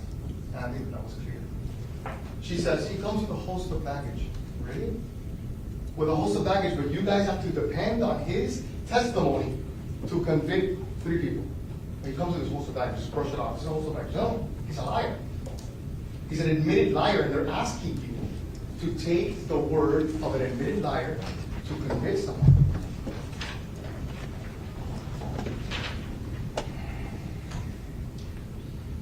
Robert Allen stood up here and he was like, oh, I feel really bad, I'm remorseful, but he also testified that in the 5 years that he's been awaiting trial, what has he been doing? Getting face tattoos in jail.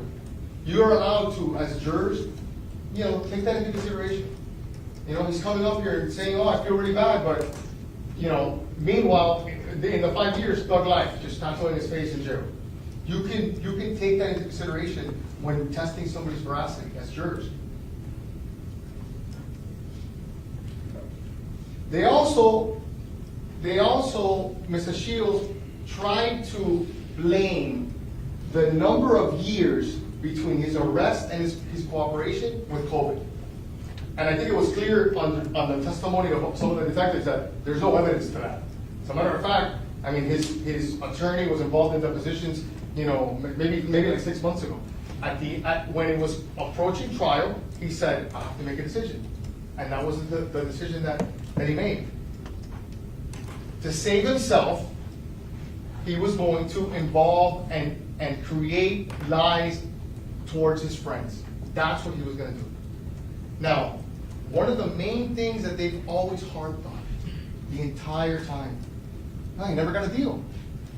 He never got a deal. He's doing this, but he doesn't have a deal. He's remorseful, yeah, but he's never had a deal, because if you guys as jurors would think that he had a deal, it would bolster the notion that he's just doing this to get a deal. So I know you guys heard that quite often, okay, about Mr. Shields asking him, did I ever give you a deal? Is there any deal? Is there any deal? I know you're relying on your own recollection, and this is not an official transcript, so we'll follow along with me here.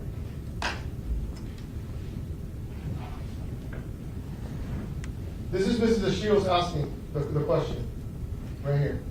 What kind of weapon did you say in October of 2018 that Trayvon Newsom had? This is before you had a deal. What kind of weapon? Judge, I'm going to object. This is not from the trial transcript. Jury will rely on its own recollection of testimony presented at trial. Answer, a handgun revolver. Question, do you recall telling Detective Kershaw in that same statement, before you had a deal, what kind of weapon Michael Boatwright had? So, there you go. I mean, very rare that one of the witnesses in favor of the defense's position is going to be the ASA herself, but whoops, she said it. What is she going to say now? She's going to have to stand up here and say, no, I didn't mean that. Or I don't know what she's going to say, but she said it. That's a deal. Which, listen, you guys have common sense. You know that there's a reason why he's doing that. That just enforces what you guys already know. You cannot believe Robert Allen. Robert Allen, the guy that coincidentally, I have 4 phones. 2 phones, like the song? No, I got 4. Why? Why do I have 4? Oh no, I do fraud. Simple. I do fraud. Oh no, that day I only had 1 because I took the day off from fraud that day. I took the day off. That day I was gonna go commit armed robbery, so I only took 1 phone. That's not. They're asking you to believe that. They're asking you to convict somebody based on that guy's testimony. And I know it's funny, but it really is not funny, because at the end of the day, look at where we're at. And look at what they're asking you to do. That's a lot of pressure to put on a juror. Believe that guy, that liar. And the 1 phone disappeared, never to be found. We don't even know where it is. When I asked them what his dad did, they objected, and eventually he blurted it on himself. Oh, my dad, the drug dealer, one of his dad's addicts drove him, he's bragging about his dad having addicts that drive him around. That's who he is. And apparently his dad was like the plug or the guy that hooked everybody up, but he testified that at least some of the weapons in this crime came from his dad. So who's his dad? Well, we don't know because he passed away 30 days after he cooperated. We don't know the reasons why, but we know that he testified. If my dad, that he had intricate knowledge of his dad's criminal enterprise, because he told you if my dad would have been involved with other people, whether it be Toronto or whatnot, I would have known about it. Okay? His dad arranged for him to flee this county. And his dad has never been investigated in this crime. All we heard is that Curcio knows him. They go way back because, you know, he's a detective and the guy was a criminal, so, you know, they go way back. Now, Robert Allen, if you heard his testimony, Robert Allen says that Diedrich is the one that was telling him what to do, that Diedrich, you know, egged everybody on, that Diedrich looked for the car on the thing, even though they never showed one bit of evidence of that regarding if somebody Googled the car or not, they didn't show you anything regarding that, even though they had his phone and they had it pretty early on. They showed you a bunch of stuff on his phone, but they didn't show you that. Now, you gotta ask yourself, who looks like the boss there? I mean, every time you see Robert Allen, he's getting driven around. Okay, he's in the back, he's getting driven around, but he wants you to believe that Diedrich is telling him what to do.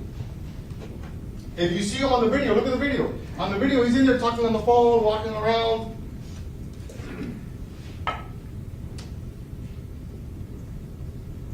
What happened on June 18th? I think it's pretty clear that Robert Allen made a phone call from one of his phones or from somebody else's phones and basically concocted what occurred. And Diedrich, what do we know about Diedrich? That's undisputed. He was a frequent customer to Riva. Everybody said it. Okay? So if anybody was going to tell him, Bori, crazy, I'm not going to do that. I come here all the time. But Robert Allen didn't care. And then the 8 minutes and 36 seconds or whatever it is that we had to sit vigil while ASA as Shields had us here in silence waiting, I'm glad you did that. That's the time that it took for Robert Allen to get reinforcements there. And you know what? What have we known? That he gets picked up like that. After the accident in 60 seconds. So in that neighborhood and in that area, they got people all around. Who? We don't know. They didn't investigate it. I asked the detectives regarding the investigation regarding that vehicle. I believe it was insufficient. I don't think that they ever followed up because at the end of the day, it conflicted with their narrative. And to this day, anything that conflicts with their narrative, they don't want to hear about it. Which is a problem. Because investigation shouldn't be like that. This is a murder investigation. You got to think about everything. You got to follow up on everything. Not just get tunnel vision.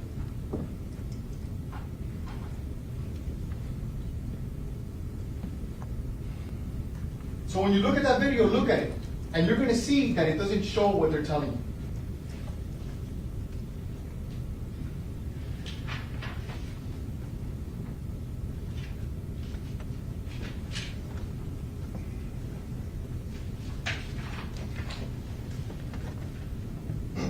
And listen,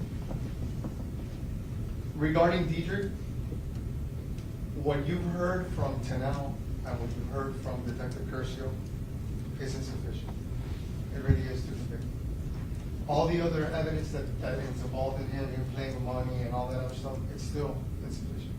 They put you in the impossible position that in order to convict Diedrich, you gotta believe Robert Allen. There's no way around it. And when you guys are in there, in that room, think about that and talk amongst each other. But there's no way around it. They put you in that position. You got to believe a known liar, someone that's already lied and admitted to lying on multiple occasions. Now, there's just problems with the investigation and things like regarding Drake and Migos.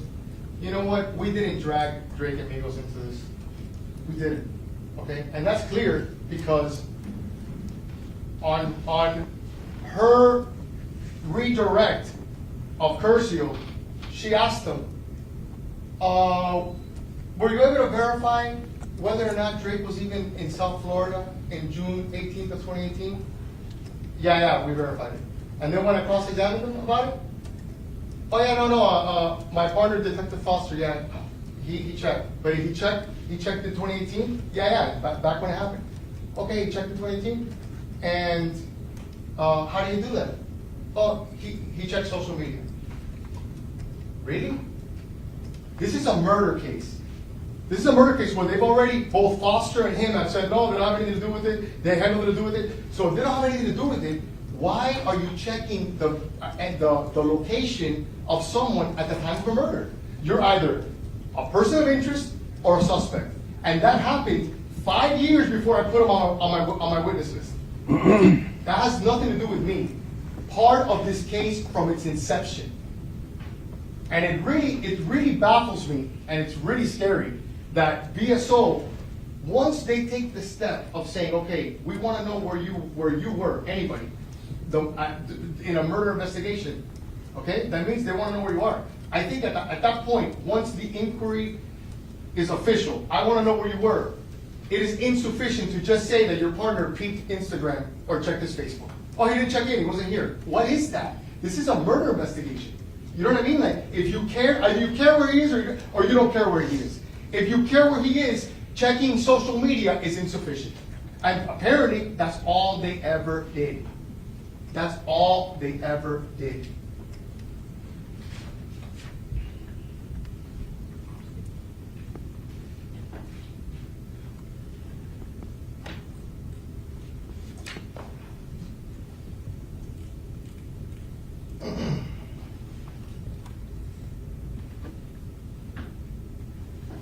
Question, I understand that, but let me ask you this. At what point in this investigation did Drake's name come about in your investigation? Do you recall that? I believe it came from the anonymous information that was coming in earlier on after the murder. Okay, that's the first time I was aware, but I don't recall if Detective Foster told me about it. Question, so this would be early on in the case. The tips were coming in, for weeks, for months, so I don't remember when the first Drake tip came in.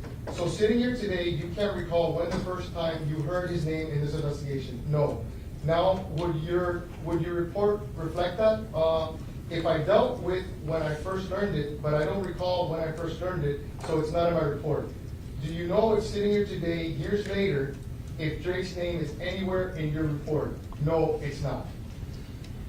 It's not. What about Migos? No. But actually, the first time that you heard the word Migos, the first time that the word Migos comes out in this investigation is not from my lips, but it's from your own when you spoke with the cooperating witness in this case, July of 2018, a month after this murder. It comes out of your mouth, Migos, isn't it true? Not that I recall, I don't know if you remember this moment. Okay, do you need something to refresh your recollection? Yeah, I would. I don't even know who Migos is. Okay, may I approach? Judge, I'm gonna object. He's just gonna read from the transcript, and proper argument. Overruled, it's not a transcript. I'm going to show you a statement of Robert Allen and point to page 9. Okay, let me know when your memory is refreshed. Okay, that's his answer to me. Yes, obviously. I repeat it because obviously I didn't know what he was talking about. Yeah, that's Mr. Allen. Mr. Allen mentions Migos. I didn't recall it. And when he mentioned Migos regarding being in a weed hole prior to this, there you go. I have to read the rest of it. Yeah, obviously, it's his phone was breaking up. He saw him, again, it's breaking up. Do you want me to read the exact quote? Yes, go ahead. Let me know when your memory is refreshed. Okay, so the first time that Migos comes out in this investigation is from the cooperating witness a month after this murder. Yes. Murder, correct? He's talking about something that's breaking up that I can't hear him, and he talks about a weed hole, then he mentions the word Migos. The word Migos, right? Yeah.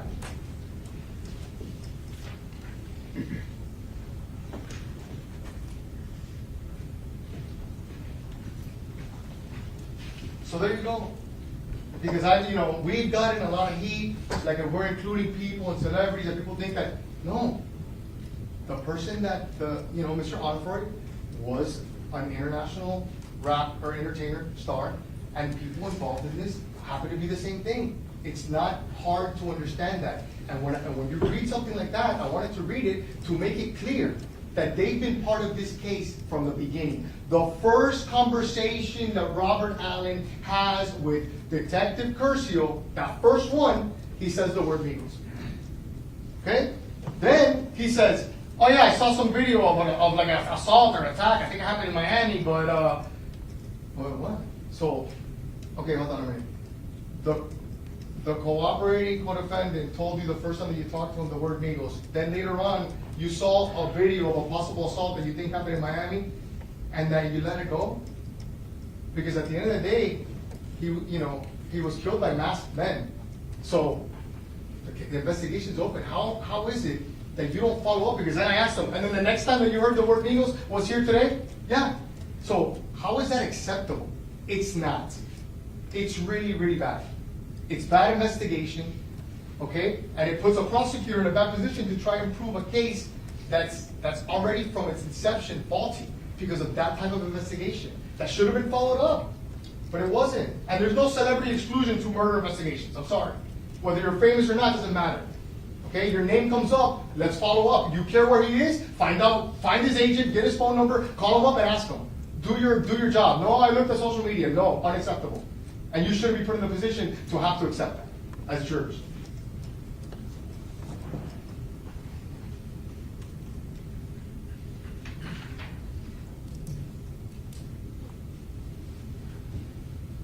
They both, Detective Curcio and Detective Foster, said that they had heard about the post that Mr. Onfroy had left on his Instagram regarding Drake.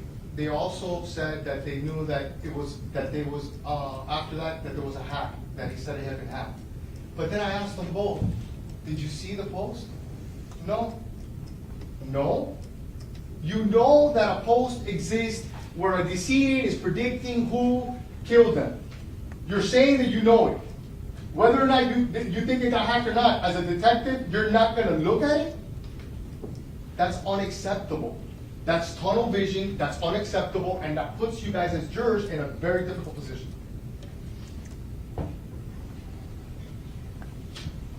If it was hacked, okay, do an investigation to see if it was really hacked or not. Because if not, obviously then the post is very, very important evidence in a case like this. Well, we're not gonna know because they didn't do it. They didn't do the job.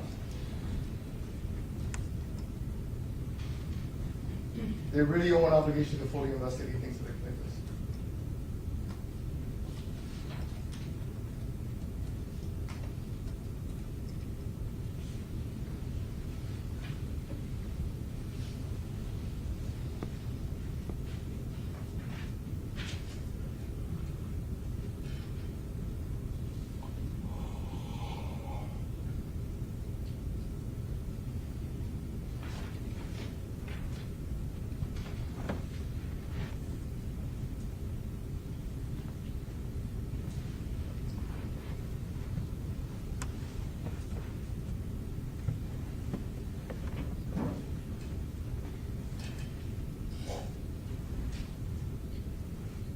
But there was sufficient nexus for you to confirm that he wasn't in Broward County in June 18th of 2018. This is regarding Drake.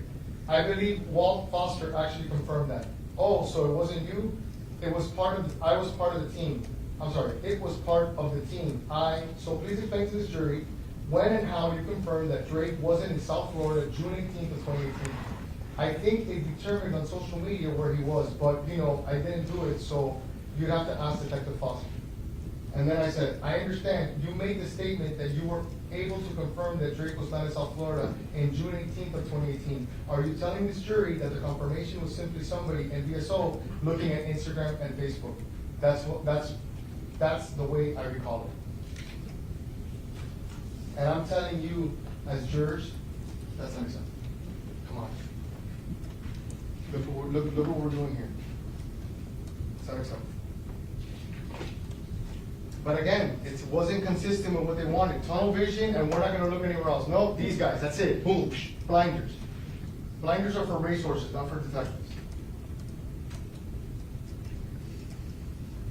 He even said that he saw an attack, a physical attack on video, but he didn't follow up. Nowhere in his report. His name comes out nowhere in his report, he said it. So how is that? How is that your partner's looking him up on, you're wondering what his whereabouts at the time of the murder, but his name is nowhere in your report? There are things that they don't want you to know. Curcio, one of the weirdest things that he said on the stand, that he can't be overworked. Really, because every single homicide detective that works in a big metropolitan city nodded their head like, wow, bro. You're gonna say that? Really? And on the heels of getting one of the worst school shootings, I'm talking in this nation, months before that, he's lead now, where 17 students lost their life. He gets on this case, I can't be overworked. It's either, listen, it's either he's like that or he's just saying what he wants you guys to hear. Because he doesn't want me now to scrutinize whether you are overworked. But if you are overworked and you're a detective, be honest about it. Don't come in here and lie to a jury. Because that's not appropriate for law enforcement. That's where you cross the line from law enforcement to professional witness.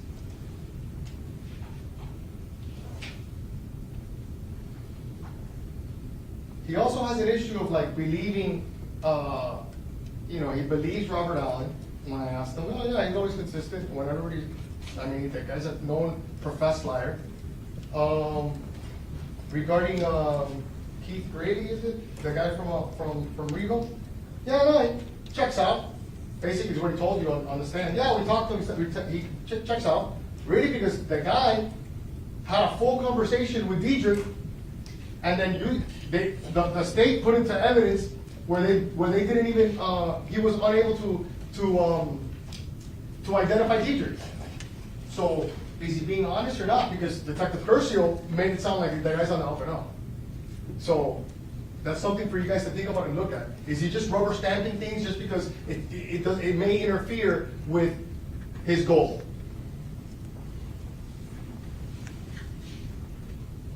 That's the guy that bought a mask next to Diedrich.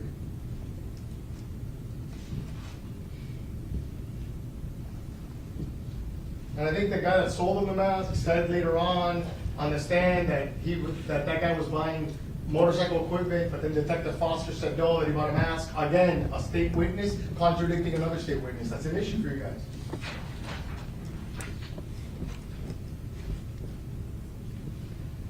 Then you have the cell phone person, Mr. Ken Fanning.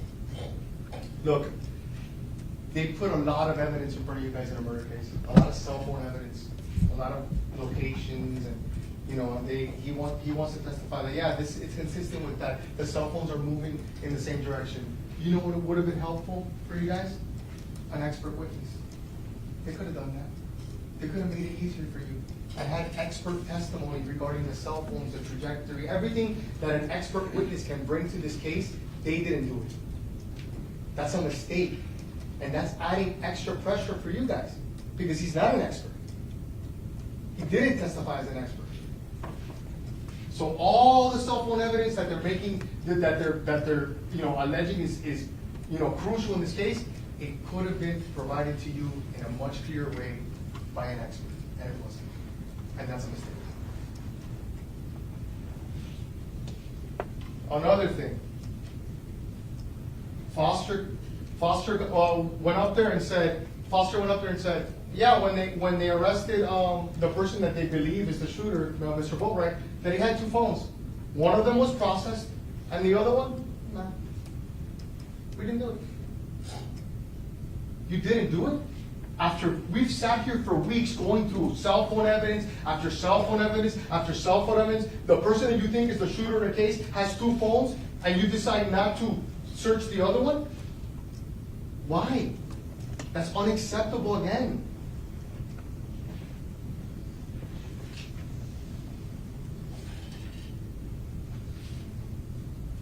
There's just things that they don't want you to know. I mean, there's either that or it's complete irresponsibility and horrible police work.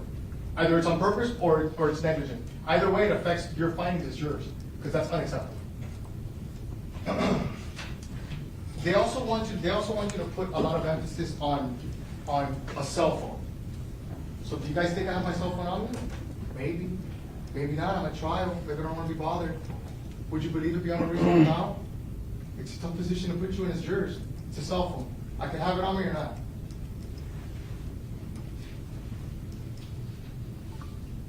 They're really asking for you as jurors to believe in coincidences. They want you to believe that Mr. Onfroy went to the bank, took out wanted a quarter million, ended up with 50 grand, coincidentally went to Reba, where there was a group of armed individuals with masks coincidentally waiting. They want you to believe that coincidence. That's what they're selling to you.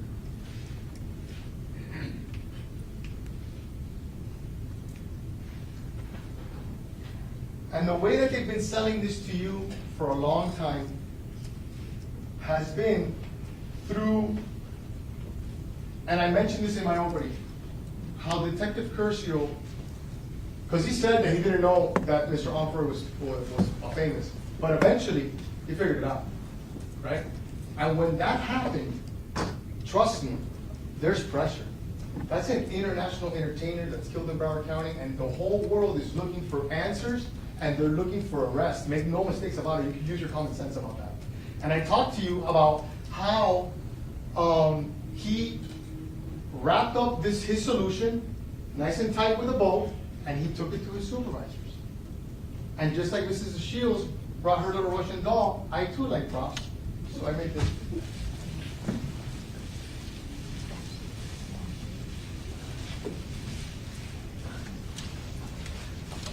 There you go. That's it. That's the perfectly prepared, perfectly manicured solution that Detective Curcio immediately manufactured, including these 3 defendants, and he took it to his supervisors, division chief, or whoever's on top of him in the chain of command. Look, I figured it out. Here you go. That guy got it, went off the chain of command of BSO, and it eventually goes to the captain. Eventually, this nice and neat solution, gift wrap solution, makes its way to the Broward County State Attorney's Office, where it's hot potato from different state attorney to this state attorney, until it lands on Mrs. Shields' desk. And she's come here and she's done the best she can.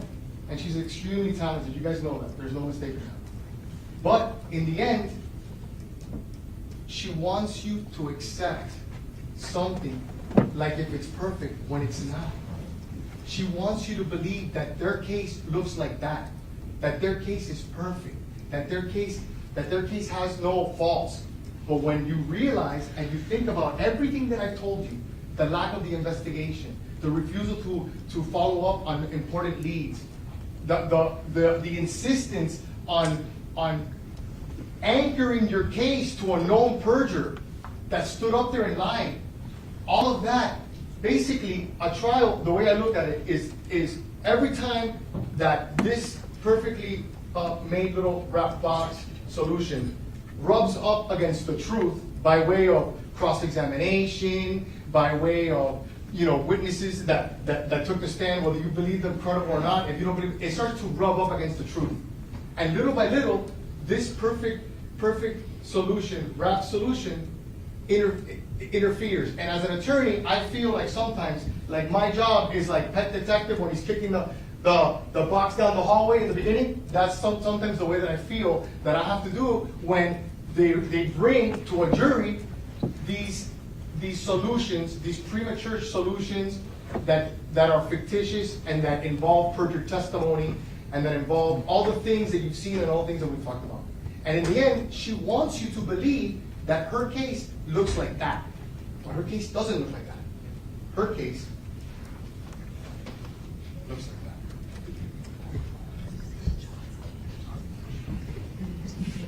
That's the way a case looks when it's based on lies.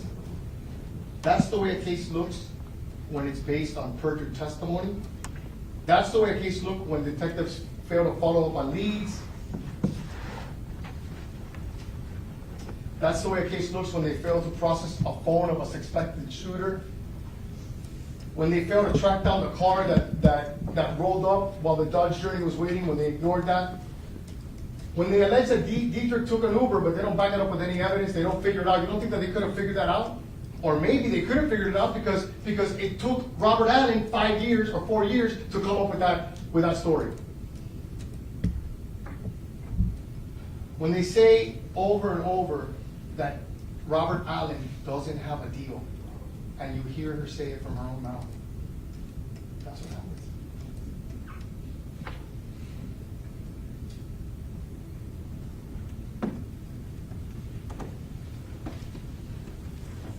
That's what it looks like when you wrap up a bunch of lies and you're trying to sell it to a jury.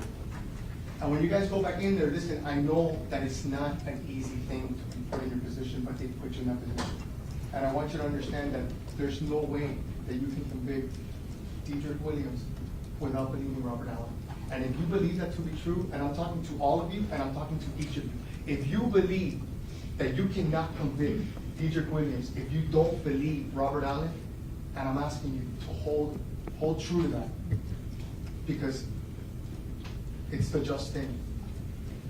You know what I mean? Like, you can't convict somebody if you don't believe the main witness. You know, when I was preparing for this, I thought about, my life. It was a big case for me. And the reason that I became an attorney is there's an attorney by the name of Jerry Spence. He's 94 years old, but he's a fantastic attorney. He's really well known in the legal community. And I saw a mock trial that he did on TV when I was young. I was a teenager many years ago. And that's the moment when I saw him, that's the moment that I knew that I wanted to be an attorney. And in that mock trial, he gives a story. And they say that imitation is the sincerest form of flattery. So I'm going to try and say it for you guys. I hope I don't mess it up. The story is the story of a smart aleck boy and a wise old man. There's a smart aleck boy that wants to play a trick and fool a wise old man. So he comes up with this idea that he finds a bird in the forest. And he's going to go up to the old man, and he's going to tell the old man, "Old man, what do I have in my hands?" And then the old man's going to say a bird, because remember, he's wise. So we'll figure that out. So he's going to say, "You have a bird." And then he's going to say, "But is it alive or is it dead?" And if the old man says that the bird is dead, he's going to open up his hands and let the bird fly out and fly in the forest. But if the old man says the bird is alive, he's going to squeeze it and squeeze all the life out of it until it's dead. And then he's going to open up his hands and say, "See, the bird is dead." So the smart aleck boy does that. He gets the bird and he brings it to the wise old man. And he says, "Old man, what do I have in my hands?" And he says, "You have a bird, son." And he says, "But is it alive or is it dead?" And the old man says, "The bird is in your hands." And with that, ladies and gentlemen of the jury, I leave in your hands the history of XXXTentacion and the case of the state of Florida versus Dedrick Williams. Thank you.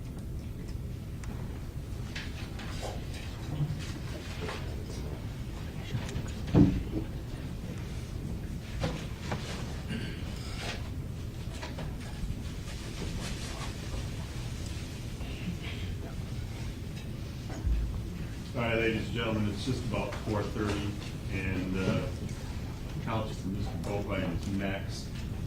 He tells me it's going to be more than 30 minutes for his argument. And in fairness, I told him I would not have him stop if I had to cut him halfway through and break up his argument that way. So we will go ahead and recess for the evening. As each time we break, you're not to form any definite or fixed opinions. The merits of the case, to hear all the evidence, arguments, counsel, instructions on the law by me. Till that time, do not discuss case even among yourselves. During the course of the trial, we take regular recesses, during which you're permitted to separate and go about your personal affairs. During these recesses, you shall not discuss the case with anyone, nor permit anyone to say anything to you in your presence. If anyone attempts to, tell me on the jury, ask them to stop. Deputies. If you see counsel, witnesses, defendants, anyone else associated with the case in the hallway, they will ignore you. They're not being moved. They're following the court's orders. Please make sure to insulate yourself from any media exposure, social media, anything of the like, as you have been up to this point. So just for timing, we'll reconvene again at 10:30 tomorrow. Counselor Mr. Boatwright will give his closing. The state has an opportunity for their rebuttal argument, and I will instruct you, and we'll have it in your hands tomorrow. So with that, thank you for your attention today. Have a great evening.